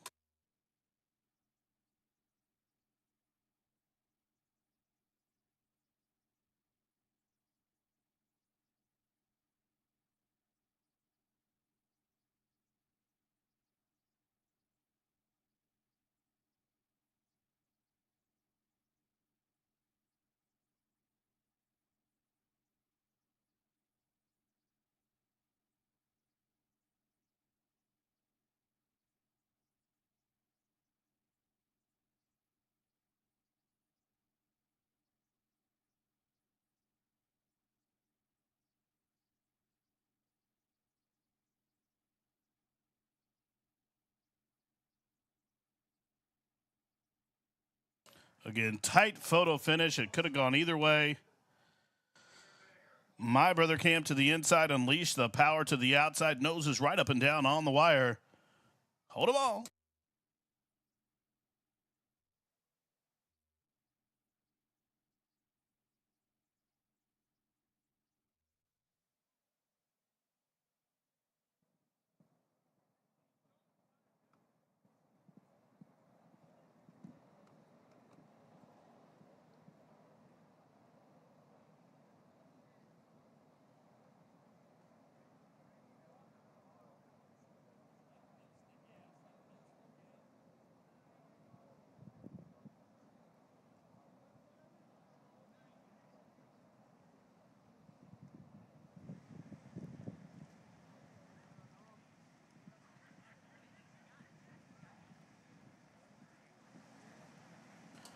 Once again, an extremely tight photo finish. Can go either way.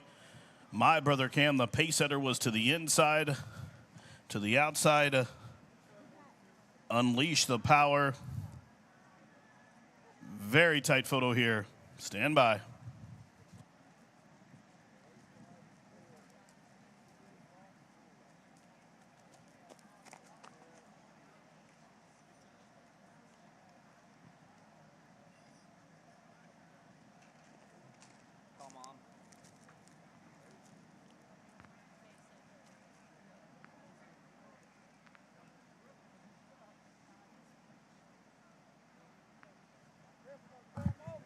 Again, placing judges still going over the photograph. Possibly a heater here. Hold them all.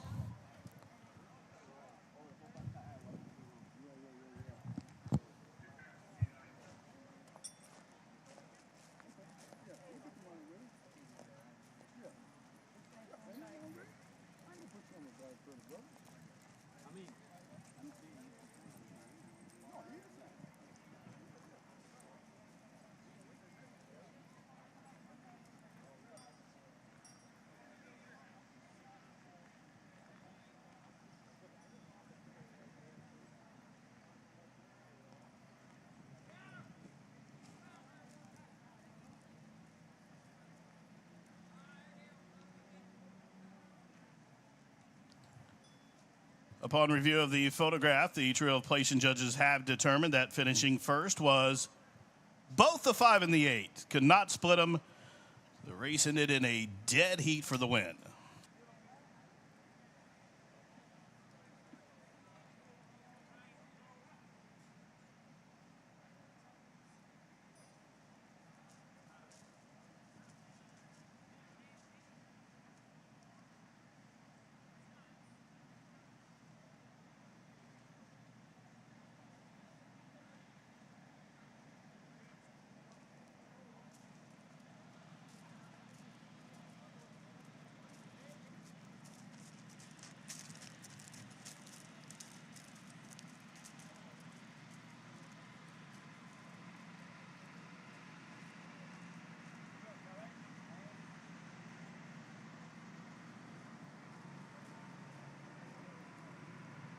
Once again, a dead heat for the win. Number 5, My Brother Cam, and number 8, Unleash the Power. They could not separate those two noses on the wire, and they have dead heated for the win, numbers 5 and 8. Finishing third, number 4, Tolkien, and fourth, number 2, Sailor's Return. Multiple payouts in your exotics here. Stand by, as there will be a exacta of 5 and 8, 8 and 5. The trifecta will be 5, 8, 4. And also 854, the superfecta will be 5842 and 8542. Into the winner's circle now is number 8, Unleash the Power. A 3 will be gelded son by Curlin out of the Malibu Moon Mare, named Magical Moon. Columbine Stable is the owner, Al Stahl Jr. the trainer, and Colby Hernandez the winning jockey. Prior to that, into the winner's circle was the 5, My Brother Cam. A 3 will be colt by Malibu Moon out of the Unbridled Song Mare, named A Change of Heart. That winner was owned by Wes Herrick and Dundalk 5, trained by Britt Vandenberg, and Chris Amy was up top for the second win on the card. Once again, dead heat for the win, number 5 and numbers 8.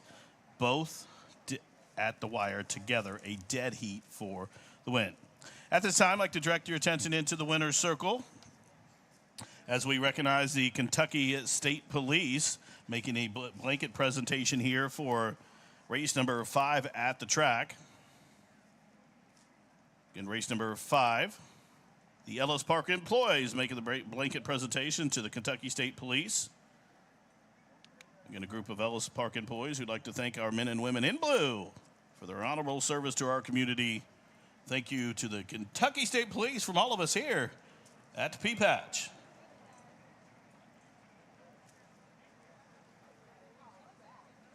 Now, there are the prices here for the 5th race with that dead heat. Number 5 came back 518, 686 in the middle, and 480 to show. Unleash the Power, 26 to win, 23.12 in the middle, 10.54 to show. And then Tolkien was third with a $4.56 return, show mutual. Exacta combination 5 and 8, 56.08. Exacta combination 8 and 5, $110. Trifecta with the 5 on top, $129.51. Trifecta with the 8 on top, $284 and change. We scroll on to the pick 3, $285.85. Pick 4, $334.81 for each 50-cent denomination, with the 5 and 8 there in the 4th leg. Pick 5, $2,287.89. Consolation 405, $21.62. Now the daily doubles will show up along with those tries. The daily double 6 and 5, $38.39. The daily double 6 and 8, $46.53. Again, check tickets carefully. Multiple payouts with that dead heat for the win.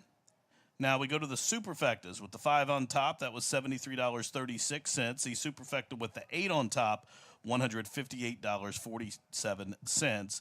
Our first dead heat for the win of the meet. 5 and 8. Couldn't split them. Up next, race number 6 in 19 minutes, sponsored by Run Happy. 2 jockey changes. Number 3 to Rafael Bejarano, and number 4 goes to Javier Padron Barcenas to start the final pick 4 on this Heroes card.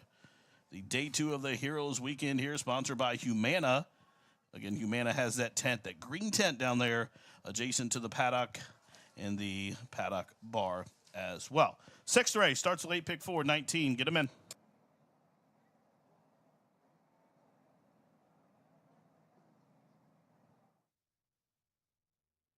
Here's a start from Scott Jordan. And they are racing. Alia Naby broke inwardly leaving the starting gate, but it was a clean and fast beginning for My Brother Cam. Also, Lawmaker will chase that one up top early to the outside is Cryptic Code, and now Strings is trying to cross and clear onto the run to the first turn. Up top, it is My Brother Cam and Chris Amy trying to dole out the fractions here. Lawmaker is second. Alia Naby down towards the inside, racing third, just about a length and a half off the lead. Strings is to the outside of Spun Sun as they go by the 6 furlong marker. They are 4th and 5th and 2 in front of 6th running Unleash the Power as they head up the backside. Tolkien settles along about 12 lengths off the lead, then Sailor's Return a link to Charlie's Beach, and Cryptic Code at the back of the pack, 4.5 furlongs to go. The quarter was 24 seconds, the half mile 47 and 3. And it is My Brother Cam still there paving the path, showing the way by a length and a half. Lawmaker still tracking from second, 3 wide. Strings starts to roll now. Alia Naby up to the inside from 4th. Then it is Mr. Bodacious who's raced up into 5th. Now Spuns on the big long shot, splitting horses, and up the inside. Unleash the Power is starting to roll here outside, a quarter to go, but they're still chasing My Brother Cam. My Brother Cam still there after 3 quarters, 111 and 1, and they race toward the top of the home stretch, and here they come now. And My Brother Cam will whip them in. Unleash the Power is full of run to the inside, and there's room at the fence, and here comes Unleash the Power, but now he just shifted ground to the outside of the pace setter, but he's still coming after My Brother Cam. Unleash the Power, what an eventful turn of foot here. My Brother Cam still holding. Unleash the Power coming. Photo! Tight photo finish. I think My Brother Cam got the better of the Bobs as Unleash the Power was to the outside. Those two in a camera close-up in the 5th. My Brother Cam may be coast to coast, but the photo sign is up in 1:41 and 2.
Turn your love of racing into savings with equine discounts through the NTRA. Purchase through equine discounts and receive great savings on well-known brands like John Deere, Sherwin-Williams, Big Ass Fans, Farmers Insurance, and Office Depot. Join thousands of other equine members and support companies that give back to the sport we all love. Call 866-678-4289 or visit equinediscounts.com to start saving today.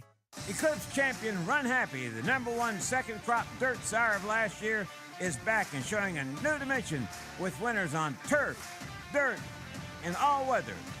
A record-breaking sprint champion, Run Happy is also showing winners at all distances from 7 furlongs to 1.25 miles. A sire whose runners can carry his speed over all distances and all surfaces. Run Happy, price for value, and standing strong at Claiborne Farm.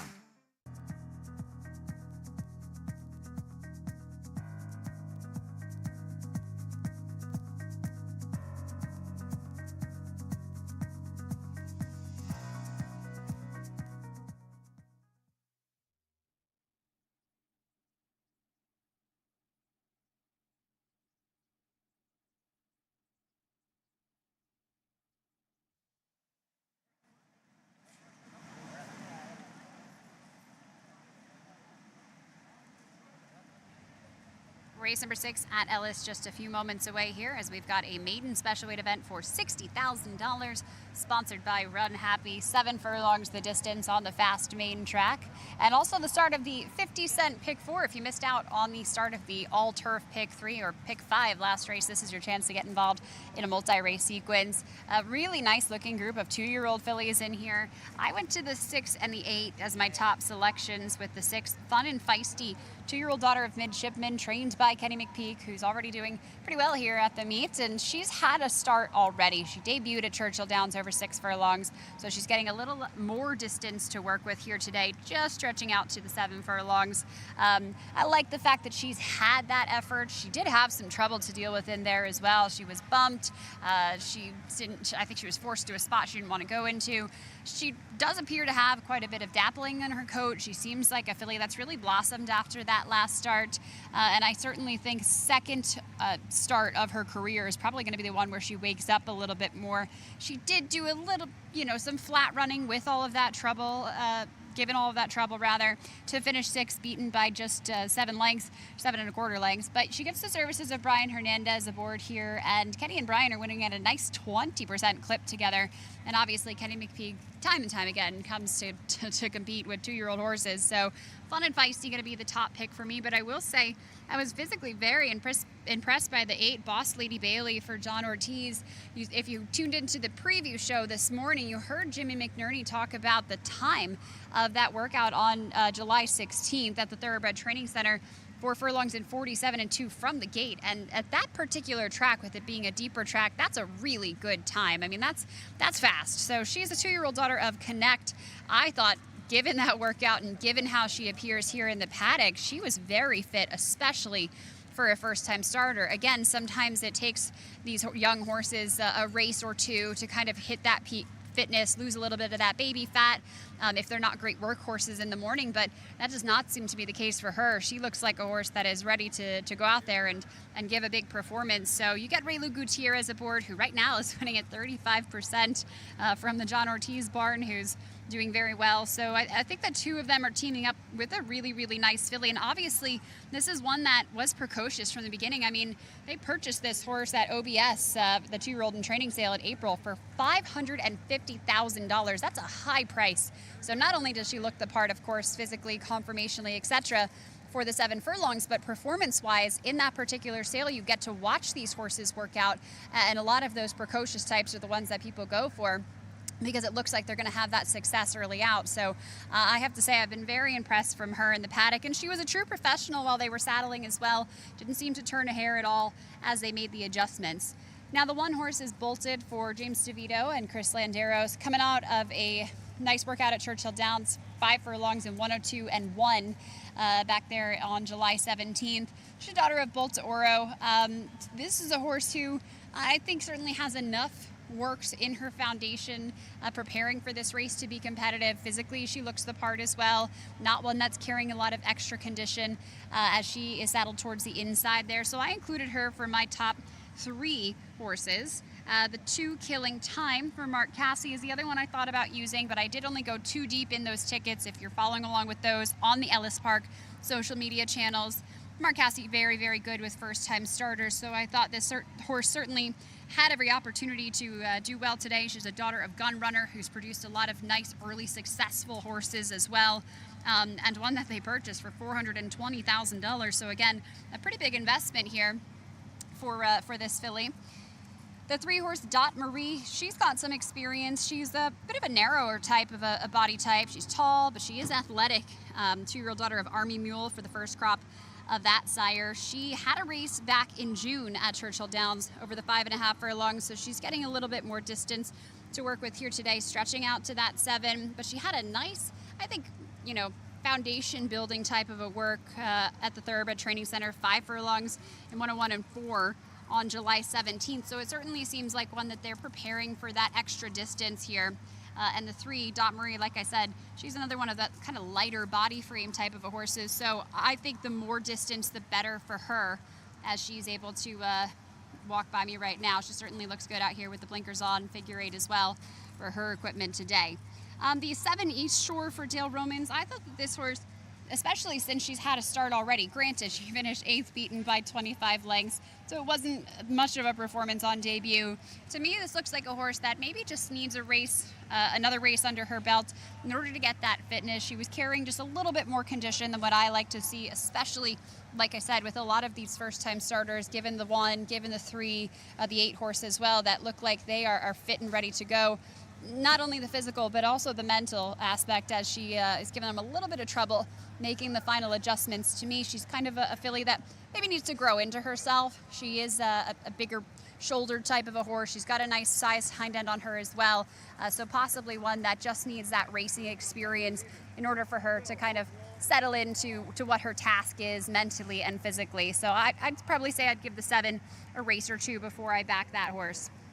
Last one I'll talk about, last one in the field that we haven't talked about, is the 4-horse Red-Haired Colleen for Claire Reese. This one walking around here certainly looks like a horse that's had a start before, and I will say, has a little bit more of a sprinter body type than some of them in here. The 7 furlongs is that interesting distance where it is the longest sprint. If you ran track, it's a lot like the 400 meters. It's a sprint, but it's also kind of a distance race. And so I think she certainly looks like the type. She's a little bit more compact than some in here.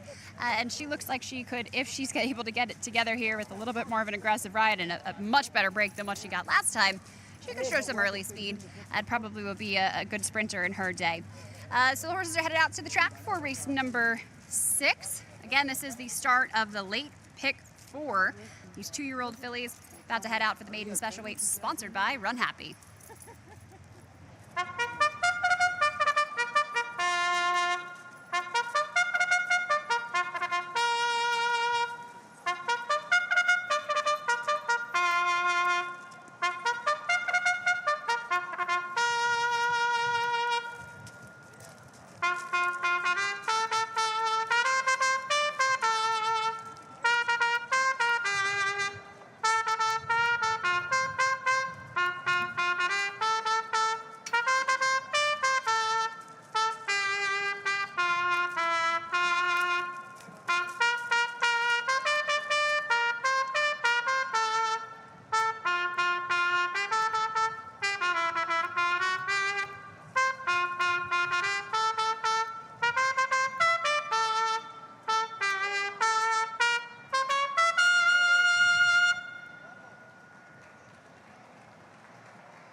Double B sending them out here for the 6th race at Ellis Park, race number 6.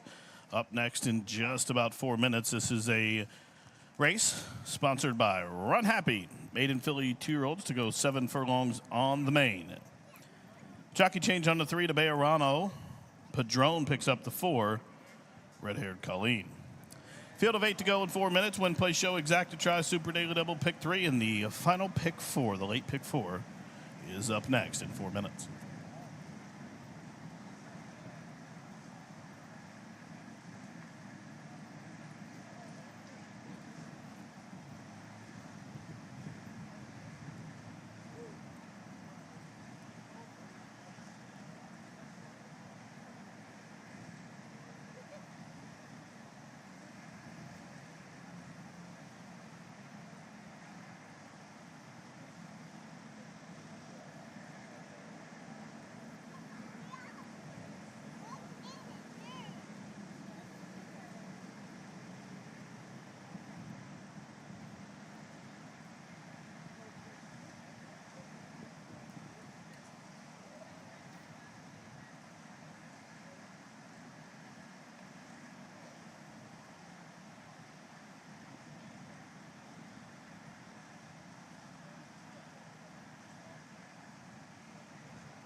The field for the sixth race has turned. They're approaching the starting gate here for race 6, sponsored by Run Happy. Maiden filly 2-year-olds per $60,000.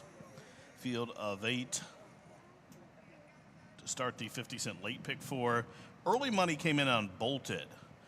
Daughter of Bolt Doro to the inside. Currently 4.5 to 1 on that one. All the late money coming in now on Boss Lady Bailey, who goes 6 to 5 as they've reached the starting gate. It's post time. Loading in here for race 6, sponsored by Run Happy on Humana Day and Heroes Weekend here at the track. Bolted and Landero Cinderline. Here's Killing Time. The DJ Stable Silks of Mr. Green. Wicked Flight's locked up in the pink. Dot Marie and Rafael Bejarano coming up 11 to 1. East Shore for Pipe Dream Racing. Up and in.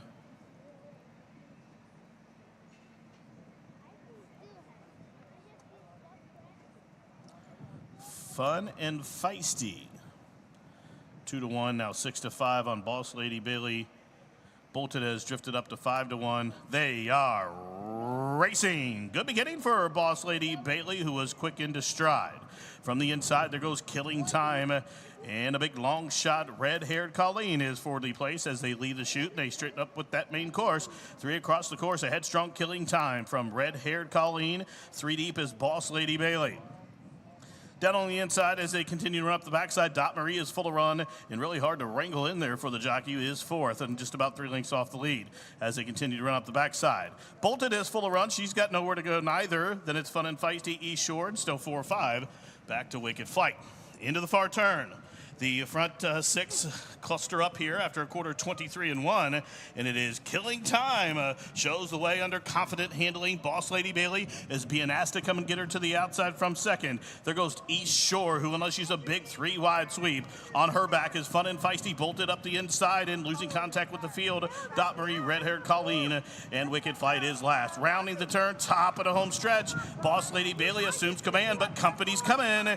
East Shore to the outside in a 4-wide blitz there from Fun and Feisty. Fun and Feisty up and after the lead. Boss Lady Bailey still fighting on. She's going to drift out to engage that one in the final furlong. Late on the scene comes Bolted, 1/16 left. Fun and Feisty still trying to get by a stubborn Boss Lady Bailey. Boss Lady Baby is resilient, and Boss Lady Bailey, wow, another 2-year-old win for Johnny Ortiz. She looked beaten at the 16th pole, but dug down to win in 1:24 and 3. Boss Lady Bailey at first asking the daughter connect. Home a winner.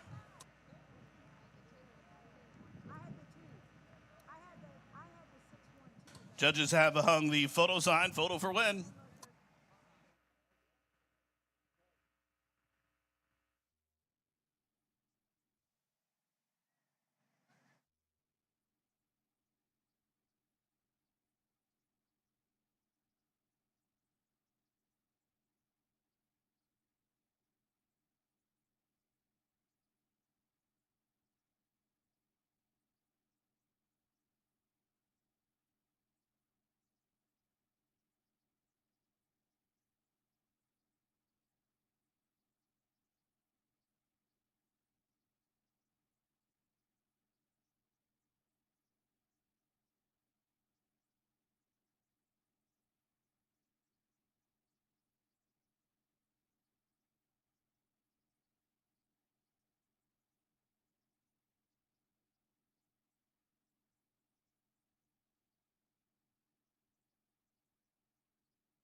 And it was number 8, Boss Lady Bailey, who was posted as the race winner. 2nd to 6th, Fun and Feisty. 3rd, number 1, Bolted. And 4th to 7, East Shore. 8-6-1-7.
Into the winner's circle,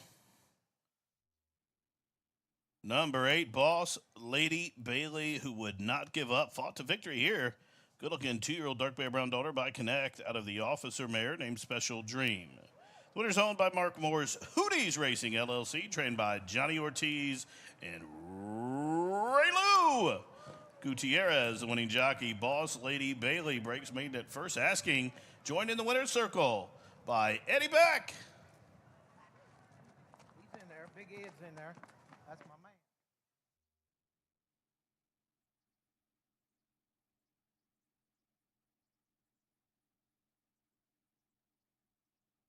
Also joining the winner's circle ceremonies, Buddy Mango.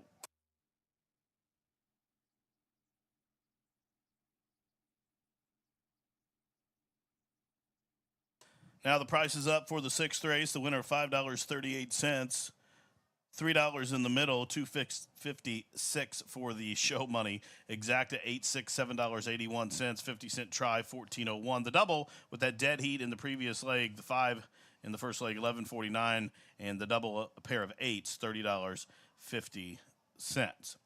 Now the pick 3 with the 5 in the middle, $60.40. With the 8 in the middle, $223.77. Dime Super, $33.66. Race number 7 is up next. It's the second leg of the All-Turf Pick 3, where we recognize the Volunteer Fire Department of Hendo County. In the 7th race, there are 2 scratches. The 2 outside numbers have been scratched. The 8, Hooper Drives the Boat, and number 9, Wild Poppet, both out. Numbers 8 and 9 scratch from the upcoming 7th race. Per 62,000, 5.5 on a firm turf. Start your final pick 3. Good luck.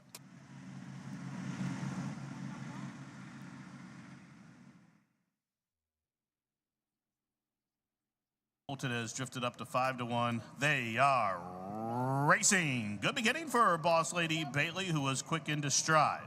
From the inside, there goes Killing Time. And a big long shot, red-haired Colleen is for the place as they lead the chute. They straighten up with that main course. 3 across the course, a headstrong Killing Time from red-haired Colleen. 3 deep is Boss Lady Bailey. Down on the inside as they continue to run up the backside, Dot Marie is full of run and really hard to wrangle in there for the jockey, who is 4th and just about 3 lengths off the lead as they continue to run up the backside. Bolted is full of run. She's got nowhere to go neither. Then it's Fun and Feisty, East Shore, and still 4-5. Back to Wicked Flight. Into the far turn. The front 6 cluster up here after a quarter 23-1, and it is Killing Time. Shows the way under confident handling. Boss Lady Bailey is being asked to come and get her to the outside from 2nd. There goes East Shore, who, unless she's a big 3-wide sweep, on her back is Fun and Feisty, bolted up the inside and losing contact with the field. Dot Marie, red-haired Colleen, and Wicked Flight is last. Rounding the turn, top of the home stretch. Boss Lady Bailey assumes command, but company's coming. East Shore to the outside in a 4-wide blitz there from Fun and Feisty. Fun and Feisty up and after the lead. Boss Lady Bailey still fighting on. She's going to drift out to engage that one in the final furlong.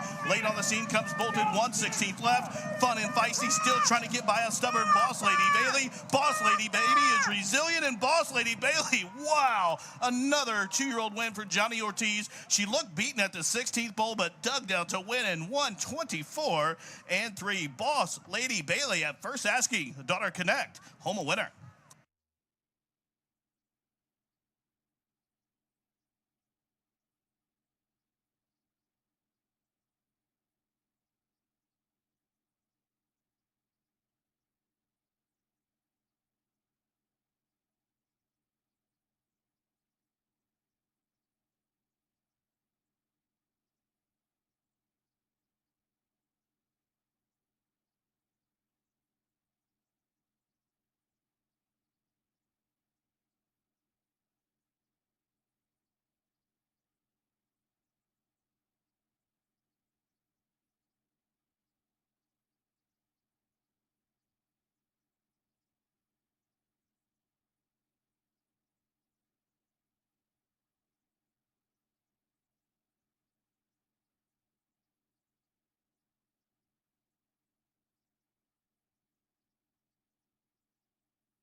Race to Twin Spires and register with code GET200 to start earning your new player bonus of up to $200. Watch and bet on some of the world's best racing and check out our expert picks and weekly promotions. Twin Spires. Download the app now. Eclipse champion Run Happy, the #1 second crop dirt sire of last year, is back and showing a new dimension with winners on turf, dirt, and all weather. A record-breaking sprint champion, Run Happy is also siring winners at all distances, from 7 furlongs to 1.25 miles. A sire whose runners can carry his speed over all distances and all surfaces. Run Happy, price for value, and standing strong at Claiborne Farm. Brewed with Valencia orange and coriander, Blue Moon is one of a kind. Something this unique could hang in a gallery. But then, you wouldn't be able to grab it. Sure, something so well crafted might belong in a frame, but then you wouldn't be able to drink it. So, we framed it with our signature glass instead. Blue Moon, one of a kind, every time.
Race number 7 here at Ellis Park, 5.5 furlongs on the grass, an allowance event for $40,000.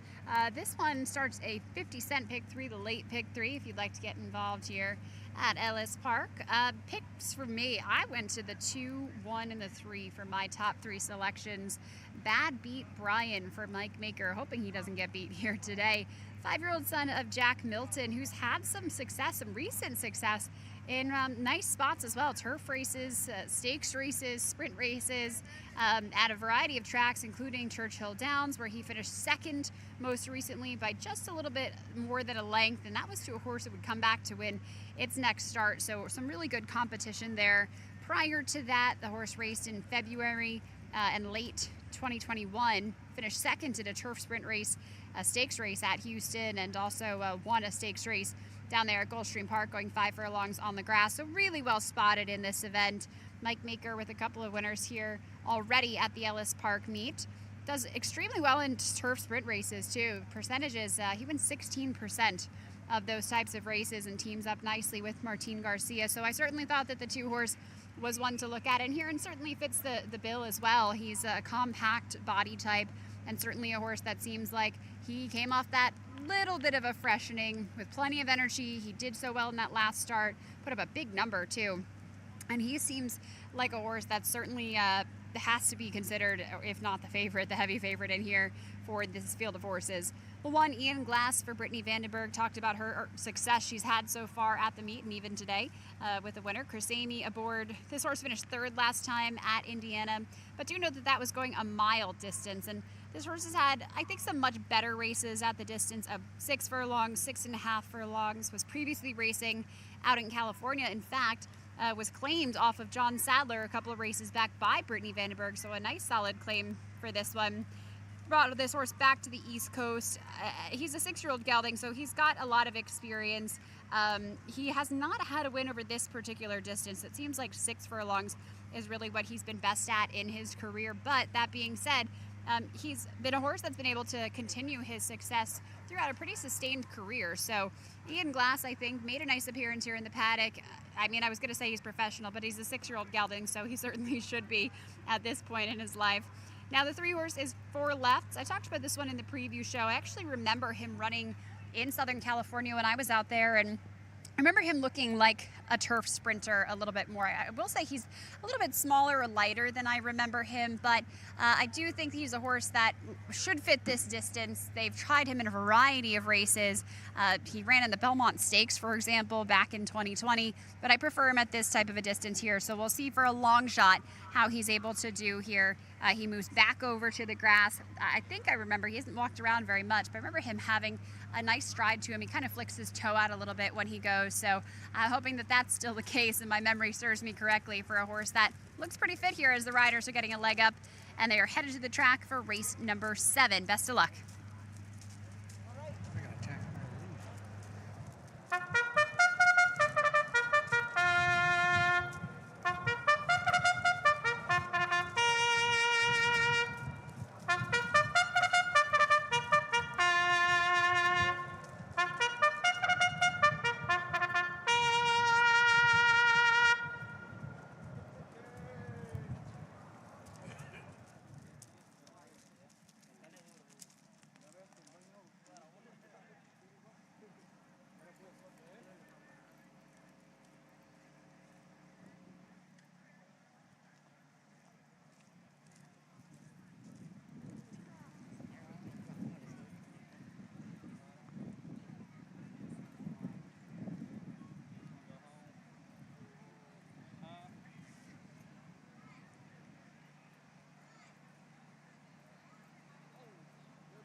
Up on the track for race number 7 here at Ellis Park. Race 7, we recognize the volunteer fire departments of Henderson County. Your reminder, in this race, the outside 2 horses, the 8 and 9, both have been scratched. 7 remain. Optional claimant allowance to go 5.5 on a firm turf. One place show, exact to try, Super Daily Double. And it starts at final pick 3 of this Super Saturday card here in Hendo. Post time in just about 4 minutes.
And the horses crossing on over to the turf course here for race number 7 from Ellis. The volunteer fire departments of Henderson County represented here this race, as we'll have a presentation following the winner's circle ceremony with the winning horse here.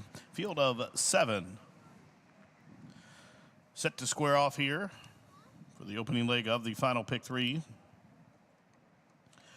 Live racing back at you here tomorrow. Dollar days at the track. Run Happy Dollar Days on Sundays here at the track. Again, 9 races on the card. Wonderful stakes action. 10:30 post as Race Driver comes up to complete the line. 1-2 on Bad Beat Brian. They're at the post, and they are racing. And there goes the favorite, Bad Beat Brian, out to set the pace. He'll have company, though. 4 left, ranges up to the outside. Will press up to the extreme outside. Now there goes CM Reap, who is 3 wide third. From between horses, it's Shackelford's Joy, Ian Glass down on the inside, and City Drifter right in the thick of things, too.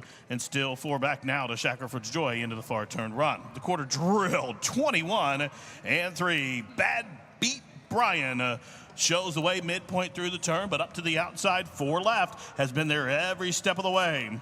Race Driver to the outside, laying in a little bit. Up the inside comes Ian Glass as they race towards the top of the home stretch between horses City Drifter and CM Reap. Top of the home stretch, half mile, how about 43 and 2/5 seconds. Bad Beat Brian and 4 left up to the outside. 1/16 to go. Bad Beat Brian has been passed by 4 left. 4 left. Up to win it at 6-1 by a length. Bad Beat Brian was second. Ian Glass third.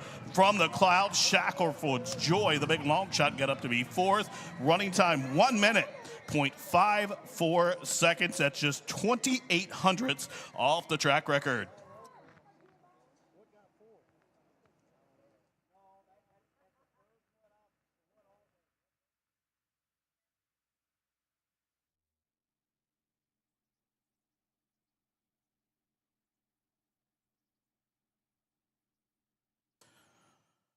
And the placing judges have posted Megan Devine's power play of the day, number 3, 4 left as the race winner. Second, number 2, Bad Beat Brian. Third, number 1, Ian Glass. And fourth goes 6, Shackelford's Joy. 3, 2, 1, 6, unofficially race 7.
In the winner's circle, unofficially number 3, 4 Left. 4 Left, a 5-year-old Big Ellis son by Twirlin' Candy out of the Unbridled Song mare named Simply Sunny. Kelly Duncan and Trish Vance Duncan, the winning owners. Trish Vance Duncan, the winning trainer, and Giovanni Franco, the winning jockey. 5th lifetime victory for 4 Left, who home a winner in a fast time, 1 minute, 0.54 seconds, 7th race official.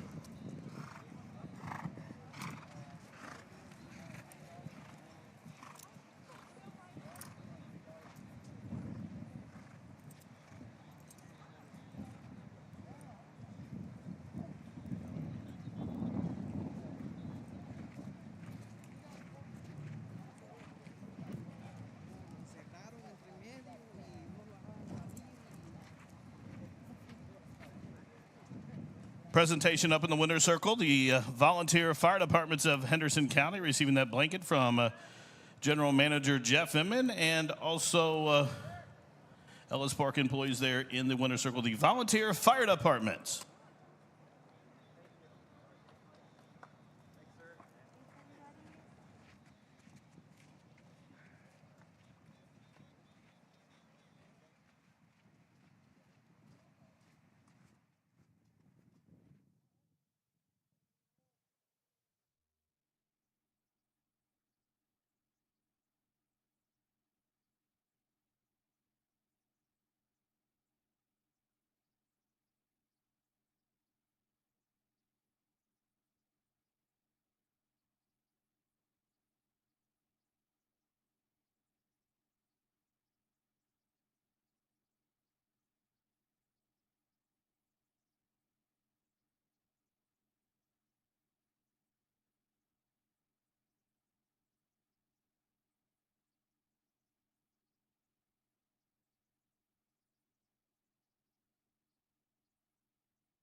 At the post, and they are racing.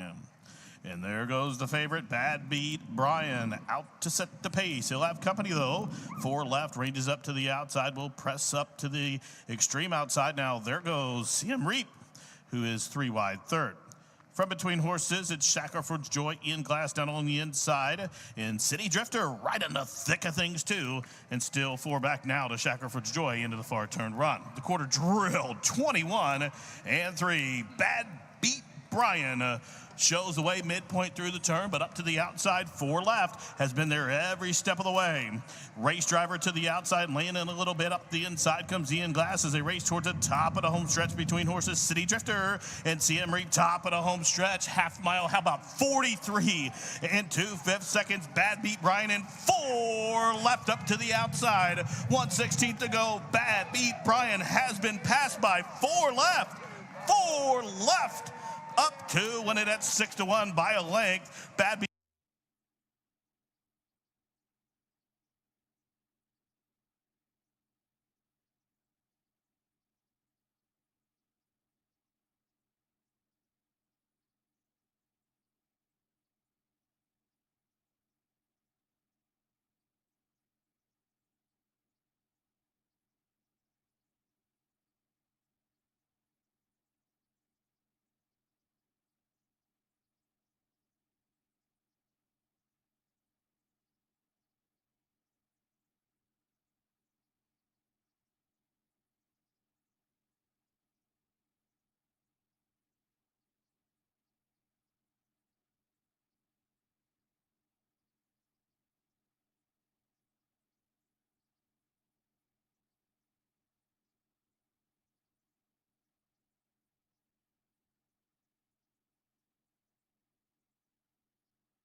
Eclipse champion Run Happy, the #1 second crop dirt sire of last year, is back and showing a new dimension with winners on turf, dirt, in all weather. A record-breaking sprint champion, Run Happy is also siring winners at all distances, from 7 furlongs to 1.25 miles. A sire whose runners can carry his speed over all distances and all surfaces. Run Happy, price for value, and standing strong at Claiborne Farm. With some of the fullest fields in the country and quality racing year-round, there's never been a better time to reap the rewards of breeding and racing in Kentucky.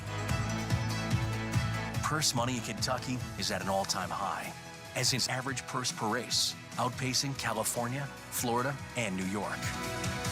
Kentucky breds. Breed them, raise them, race them. We all win. Hey everyone, I'm Pat Day, retired Hall of Fame jockey and winner of 9 Triple Crown races throughout my career. Of the thousands of horses that I rode, 1989 Belmont winner Easy Goer will always stand out as my all-time favorite. So when I traded in my saddle for a golf cart, the choice was simple. A brand new Easy Go from my friends here at ACO Golf Carts. The folks at ACO will set you up with the exact cart you need, whether it be new or used, gas or electric. So when you're looking for a fantastic deal on a cart that runs like a finely tuned thoroughbred, make sure to stop by ACO Golf Carts on Morgan Avenue in Evansville, Indiana. It's so cold.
race number 8 at Ellis Park, an allowance event for $61,000. Non-winners of one other than 1 mile the distance on the fast main track here. Do note, you've got a scratch of the 6 horse in here, and this race allows you to play the late double. Just 2 more races on the card for the lovely Saturday card that we're having here at Ellis Park. Top selection for me with the defection of the 6. I went to the 1, 2, and the 3 as my top selections in that order. The 1 horse really professional out here, that's Outlining, 3-year-old daughter of Cupid, looks just like him. In fact, with that gray coloring, trained by Brad Cox. Gerardo Corrales is aboard for the first time here today. I thought she had some pretty well-defined muscles. The fact that she was really calm, cool, and collected in this paddock is a positive for me. She actually won on debut by 5 lengths, and that was on the muddy track at Indiana, the main track surface, because the race was taken off of the turf course. They then brought her to the grass at Indiana. She finished 5th that day after having the lead for quite some time in that race, but I like her getting back to this main track here, to the dirt surface, especially with how she performed on debut. Now, Brad Cox, with horses going from turf to dirt races, wins at 35%, so some really, really nice percentages there for the connection. So 1 Outlining became my top selection after that scratch. The 2 horse is Captaire. Rudolph Brousset, the conditioner of the 3-year-old daughter of Uncle Mo. And for any of you that are fans of California Chrome, this 1.5 to the $14 million earner California Chrome 2-time horse of the year. Performed well on dirt and turf. Obviously won the Kentucky Derby, the Preakness, and the Dubai World Cup.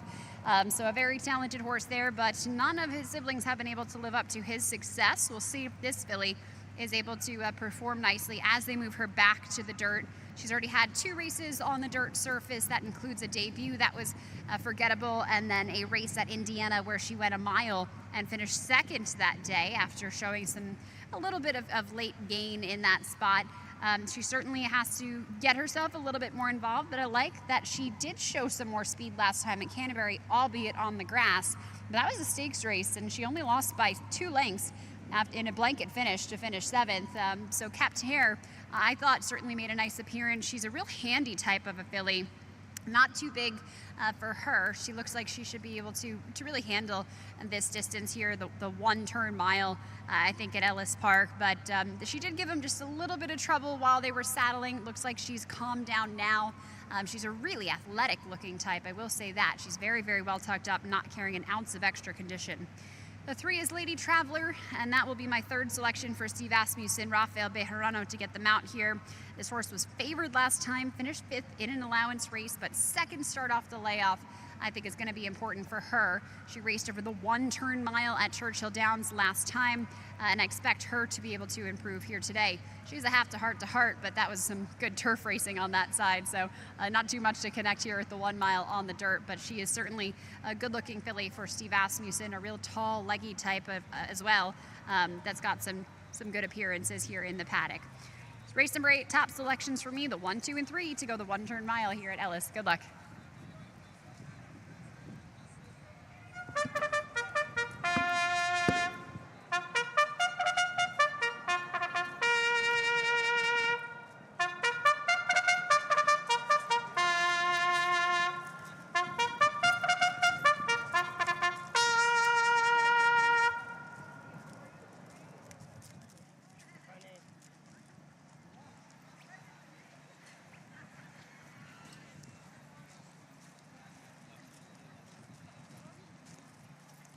The horses on the track for race number 8 at Ellis Park. Race number 8 is up next in 4 minutes.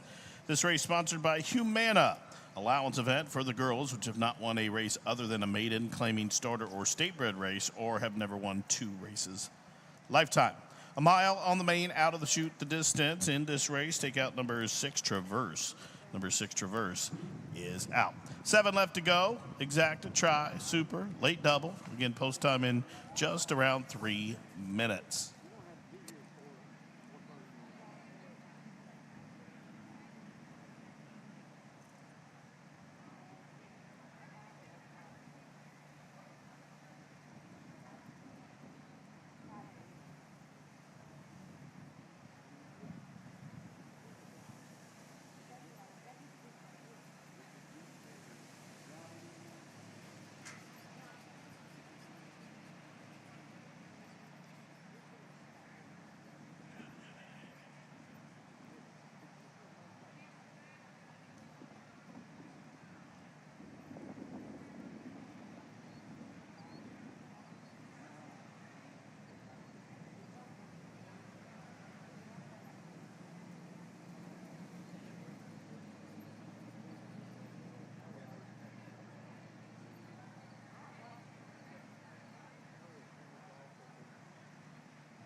Approaching the gate, less than a minute now to wager on race 8 from Ellis Park. The field approaching the gate.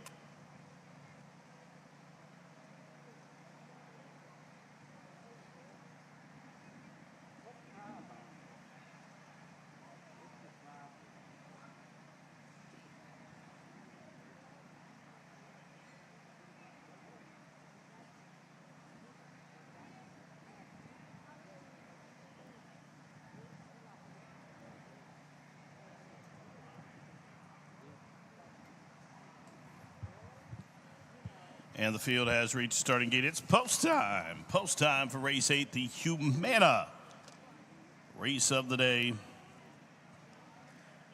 Divine Hope going in for Brent Taylor. Lady Traveler locked up. Shoni Moon.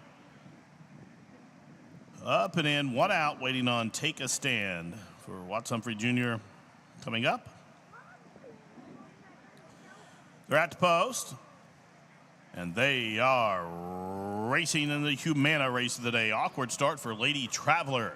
But it was a good one for the gray outlining, who's reaching out from between horses. Now, quickly, there goes a Take Charge Lauren. Up on the extreme outside, Shoni Moon on the stretch out, moves a closer third. Captair taken in hand, wrangled off the speed from fourth. Take a Stand, out in the clear is next. After the awkward beginning, Lady Traveler came away second last as they turn up the backside. And at the back of the pack, about 7 or 8 lengths off the lead, it is Divine Hope.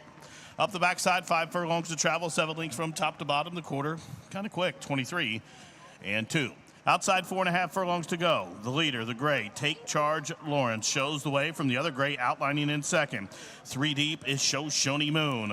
Up the inside of waiting room, Lady Traveler continues to pick them off. She's covered up by Take a Stand, still 2. Back to Captair, and nothing yet from Divine Hope, who's still last. Half mile was 46 and 4. 3 wide sweep from Shoni Moon, who comes up to tackle the 2 gray pace setters, outlining in a Take Charge Lauren, and joining that trio up to the outside, Take a Stand, who's been parked wide every yard. Top of the home stretch, 4 across the course. Here's outlining the daughter Cupid, up and after the lead, lugging in Take a Stand to the outside, is coming at him and coming on. Late on the scene, up the inside comes Lady Traveler. They're inside the final 16th now. Take a Stand has gained the upper hand. Take a Stand. What a trip for this one. She was wide every step of the way, but she's going to win as she shifts down to the rail and wins by just better than 2. Take Charge Lauren was second. Outlining was third. Tight for fourth.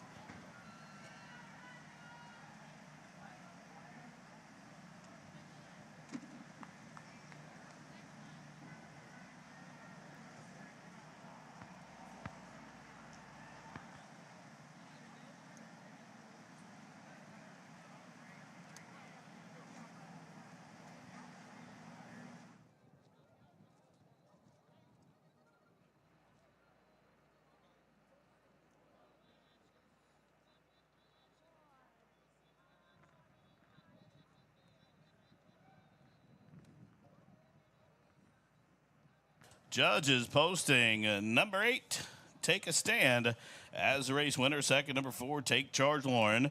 Third, number 1, Outlining. Finishing fourth, number 3, Lady Traveler. 8-4-1-3.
Once again, 8-4-1-3. 8-4-1-3.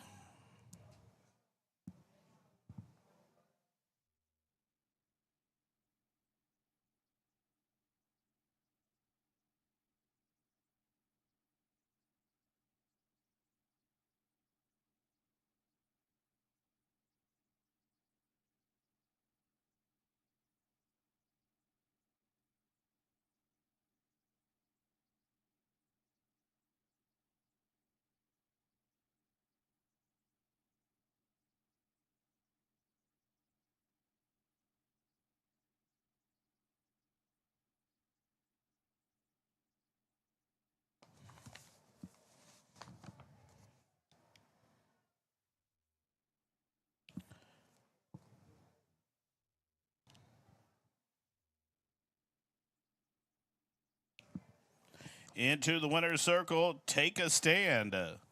Take a Stand entering the winner's circle. Good performance here from this 3-year-old chestnut daughter by Will Take Charge, who's out of the Candy Ride mare named Candy Crush. The winner owned by G. Watts Humphrey Jr., trained by Vicky Oliver and Fernando de la Cruz, the winning jockey. Take a Stand, now a 2-time winner, in fact, 2 straight. Take a Stand this time, cover the mile in 1:37.21 seconds.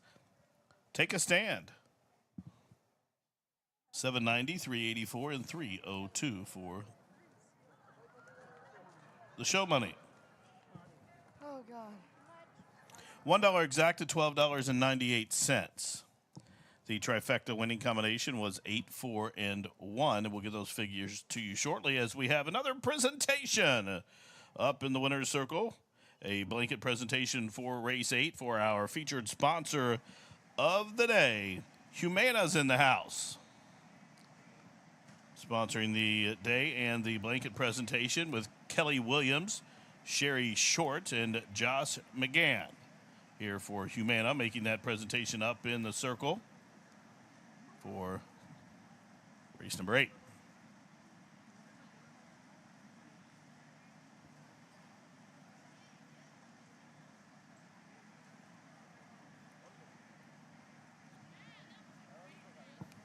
Race 9 is up next in 20 minutes. Race 9 in 20 minutes to close out the show.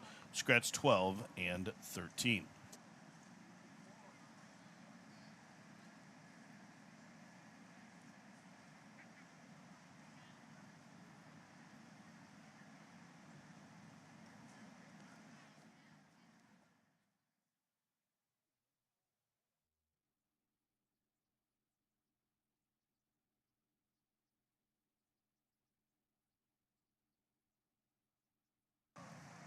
And they are racing in the Humana race of the day. Awkward start for Lady Traveler. But it was a good one for the gray outlining, who's reaching out from between horses. Now, quickly, there goes a Take Charge Lauren. Up on the extreme outside, Shoshone Moon on the stretch out, moves a closer third. Cap Tear taken in hand, wrangled off the speed from fourth. Take a Stand out in the clear is next. After the awkward beginning, Lady Traveler came away second last as they turn up the backside. And at the back of the pack, about 7 or 8 lengths off the lead, it is Divine Hope. Up the backside, 5 furlongs to travel, 7 lengths from top to bottom. The quarter, kind of quick, 23 and 2. Outside, 4.5 furlongs to go. The leader, the gray, Take Charge Lawrence, shows the way from the other gray, outlining in second. 3 deep is Shoshone Moon. Up the inside of waiting room, Lady Traveler continues to pick them off. She's covered up by Take a Stand, still 2. Back to Captain and nothing yet from Divine Hope, who's still last. Half mile was 46 and 4. 3 wide sweep from Shoshone Moon, who comes up to tackle the 2 gray pace setters, outlining in Take Charge Lauren, and joining that trio up to the outside, Take a Stand, who's been parked wide every yard. Top of the home stretch, 4 across the course. Here's outlining the daughter Cupid, up and after the lead, lugging in Take a Stand to the outside, is coming at him and coming on. Late on the scene, up the inside comes Lady Traveler. They're inside the final 16th now. Take a Stand has gained the upper hand. Take a Stand. What a trip for this one. She was wide every step of the way, but she's going to win as she shifts down to the rail and wins by just better than 2. Take Charge Lauren was second. Outlining was third. Tight for fourth.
Eclipse champion Run Happy, the #1 second crop dirt sire of last year, is back and showing a new dimension with winners on turf, dirt, and all weather.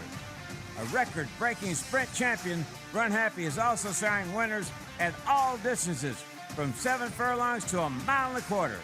A sire whose runners can carry his speed over all distances and all surfaces. Run Happy, price for value, and standing strong at Claiborne Farm.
ninth and final here at Ellis Park, a maiden special weight race sponsored by our friends at Run Happy. This one for the fillies and mares 3 years old and up, 1 mile and an eighth the distance that they'll be going on the turf course. You can see here the Ellis Park Turf Pick 3, the Will Pays, up on the screen for you right now if you played along with this wager and are hopefully still in the running to be a winner here. Pick 3 Will Pays on the screen for you. As far as my top selections for race number 9, I went to the 5, 11, 12, and 1 for my top picks. I'll get to the 5 horse first. This one, Shady Road, trained by Rusty Arnold, a gorgeous filly in here. She's really tall, athletic. She certainly seems to be one that can, turns the heads of many people. She is from some pretty good breeding as well, especially when it comes to the turf. Her dam was a multiple graded stakes winner at Santa Anita on the grass, won almost $400,000. And this horse is a half sibling to one named Caribou Club, who is a multiple graded stakes winner on turf as well. So, the bloodlines are there for her, and I thought the fact that she already has had a start, I'm not surprised to see them debut her at a route of ground on the grass, because she does kind of fit that with her body type.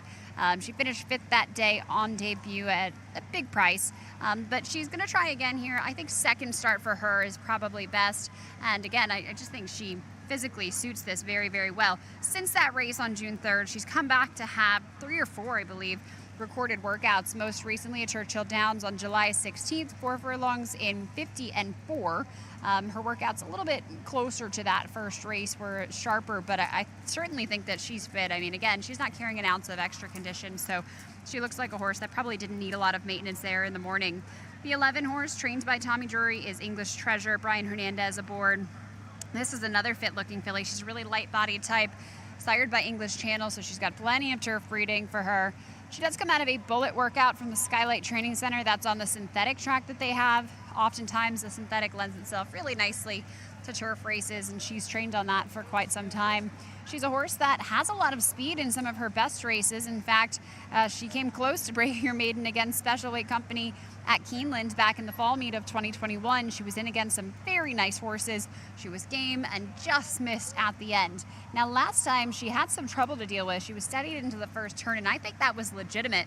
So with a clean trip here today, I certainly think she's a horse to look at 6 to 1 in the morning line, provided some excellent value. She's got kind of a narrower body type to her, but again, she looks like a turf router to me, and Tommy Drury really good at placing his horses. Love when him and Brian Hernandez team up. They win together at 21%, so the 11 for me makes a really great appearance here in the paddock. The 12 horse I also had, that's Joyful Applause, who seems to have a good bit of speed and has certainly been running long on the turf. And then the 1 horse, Under One Sky for Eddie Keneally, getting a leg up right now. The horses are headed out to the racetrack, but this one also had some trouble in that last race and seems to fit nicely for this 1 1/8 mile distance. Best of luck. The 9th and final here at Ellis Park, just a few moments away.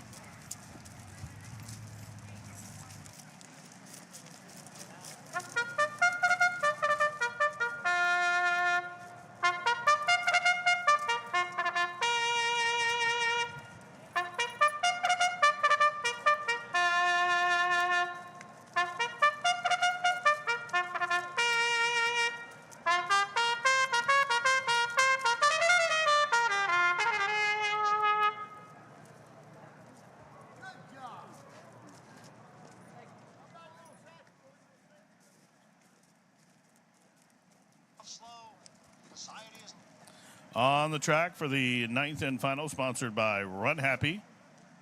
Scratch 12 and 13. One play show, exact to try super post time in 4 minutes.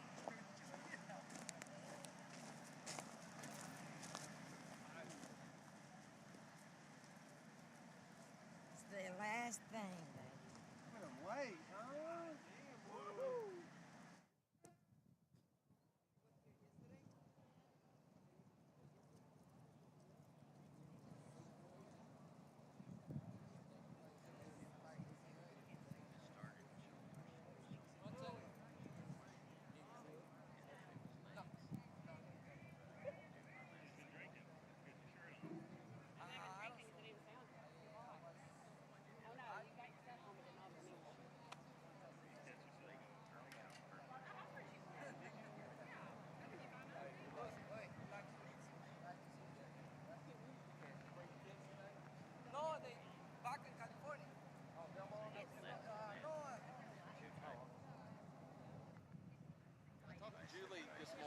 let him and her and Keith.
Maiden Fillies and Mares crossing over the turf course here for the closeout race of this Saturday card.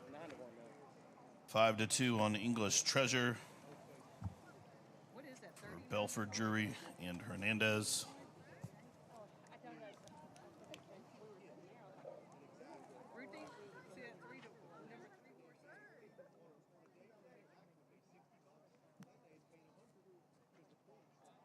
Seaver in.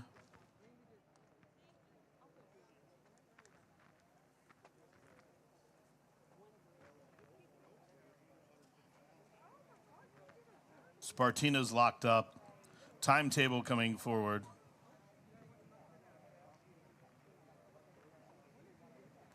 Shady Road moves into line. One out, waiting on English Treasure. 3-1 co-favorite. They're at the post, and they are racing.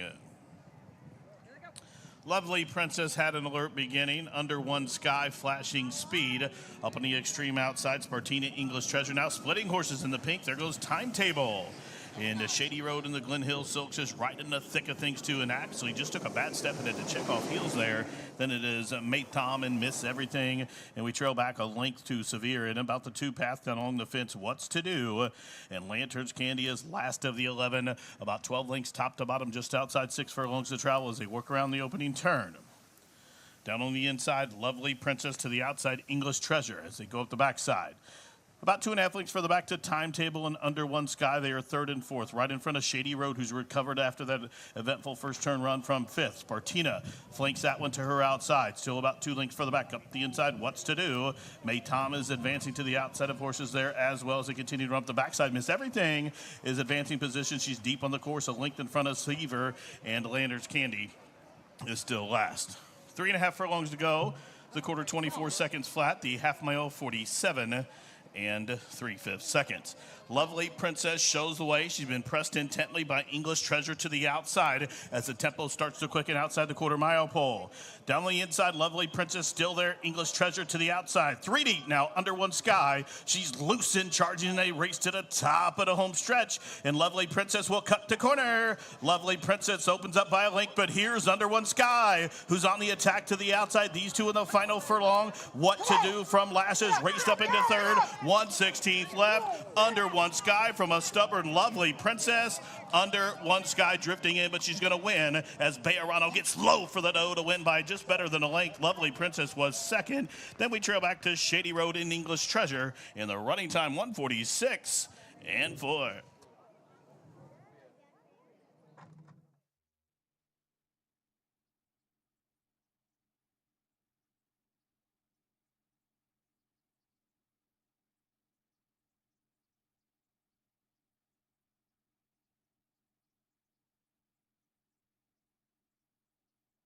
Judges posting number 1 at odds of 7-2, Under One Sky as the race winner. Second to 6, Lovely Princess Photo for third.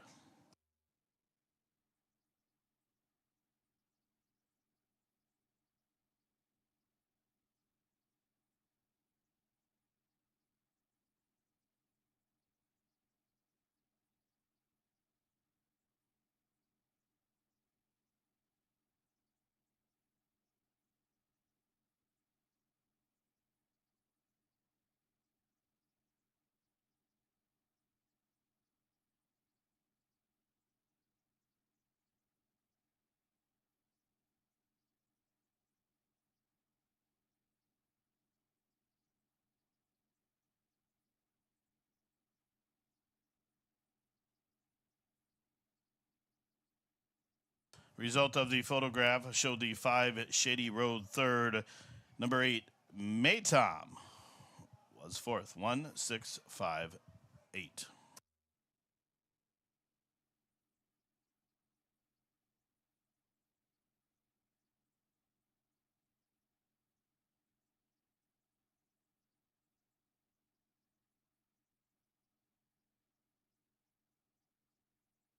One, 6, 5, 8.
Ninth and final official, 1658 official. Entering the Jeff Hall winner's circle number 1, Under One Sky. A 3-year-old dark bay brown daughter by Unified. The Fuji Kaseki mare named Weekend Sky. The winner is owned by James J. Brunker, trained by Eddie Keneally and Rafael Bejarano. The winning jockey, Under One Sky, breaks the maiden here in start number 6, cover the mile, and 8th on the turf in 146 and 4.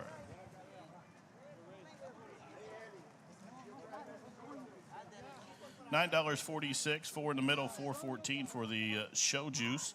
Exacta $45.89, 50-cent try, $200.27. The double $25.83, pick 3, $212.85.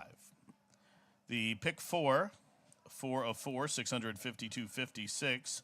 4 of 5, $34.78. Winning pick 5, $2,308.45. Dime super, $402.76.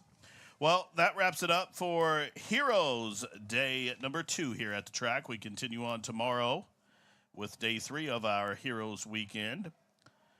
We appreciate everyone coming out here today for this Saturday card at the track, Humana Day at the races.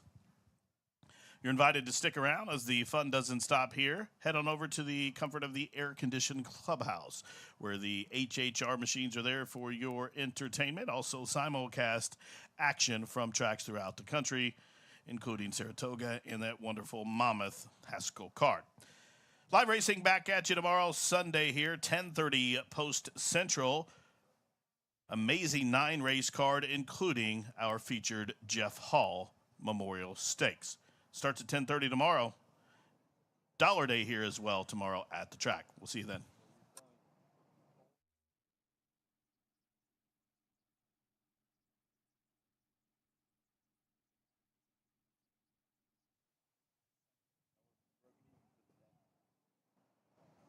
I will say I've bet a lot less lately.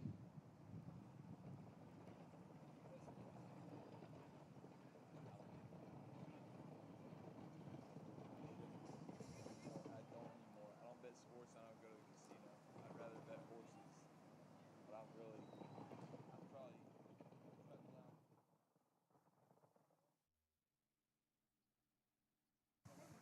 They're at the post, and they are racing.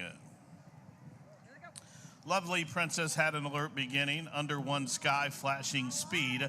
Up on the extreme outside, Spartina English Treasure now splitting horses in the pink. There goes Timetable. And Shady Road and the Glen Hill Silks is right in the thick of things too, and actually just took a bad step and had to check off heels there. Then it is Mate Tom and Miss Everything, and we trail back a length to Severe and about the 2 path down along the fence. What's to do? And Lantern's Candy is last of the 11, about 12 lengths top to bottom, just outside 6 furlongs to travel as they work around the opening turn. Down on the inside, Lovely Princess to the outside, English Treasure as they go up the backside. About 2.5 lengths further back to Timetable and Under One Sky. They are 3rd and 4th, right in front of Shady Road, who's recovered after that eventful first turn run from 5th. Spartina flanks that one to her outside. Still about 2 lengths further back up the inside. What's to do? May Tom is advancing to the outside of horses there as well as they continue to run up the backside. Miss Everything is advancing position. She's deep on the course, a length in front of Seaver, and Lantern's Candy is still last. 3.5 furlongs to go. The quarter 24 seconds flat. The half mile 47 and 3/5 seconds. Lovely Princess shows the way. She's been pressed intently by English Treasure to the outside as the tempo starts to quicken outside the quarter-mile pole. Down the inside, Lovely Princess still there. English Treasure to the outside. 3 deep now, Under One Sky. She's loose and charging a race to the top of the home stretch, and Lovely Princess will cut to corner. Lovely Princess opens up by a length, but here's Under One Sky, who's on the attack to the outside. These two in the final furlong. What to do from Lashes, raced up into 3rd. 1/16 left. Under One Sky from a stubborn Lovely Princess. Under One Sky drifting in, but she's going to win as Bejarano gets low for the doe to win by just better than a length. Lovely Princess was 2nd. Then we trail back to Shady Road and English Treasure in the running time 1:46 and 4.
The Thoroughbred Aftercare Alliance is really the vehicle for the transition for our racehorses coming off the track into a second career and safe environment for these horses when they're done racing. I've been passionate about racehorses my whole life, animals in general, and without the TAA to provide that oversight, there would be a big void in terms of making sure that we have this ongoing safe environment for our off-the-track racehorses.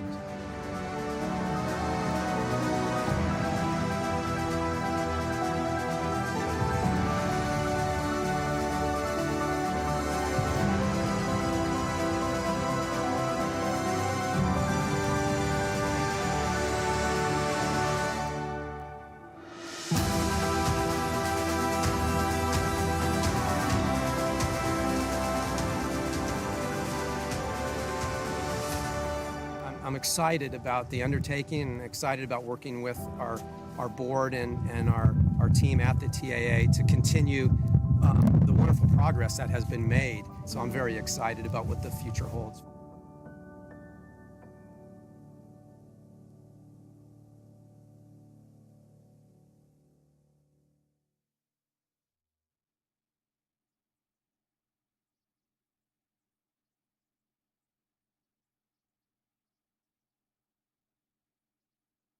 Eclipse champion Run Happy, the #1 second crop dirt sire of last year, is back and showing a new dimension with winners on turf, dirt, and all weather. A record-breaking sprint champion, Run Happy is also showing winners at all distances from 7 furlongs to 1.25 miles. A sire whose runners can carry his speed over all distances and all surfaces. Run Happy, price for value, and standing strong at Claiborne Farm.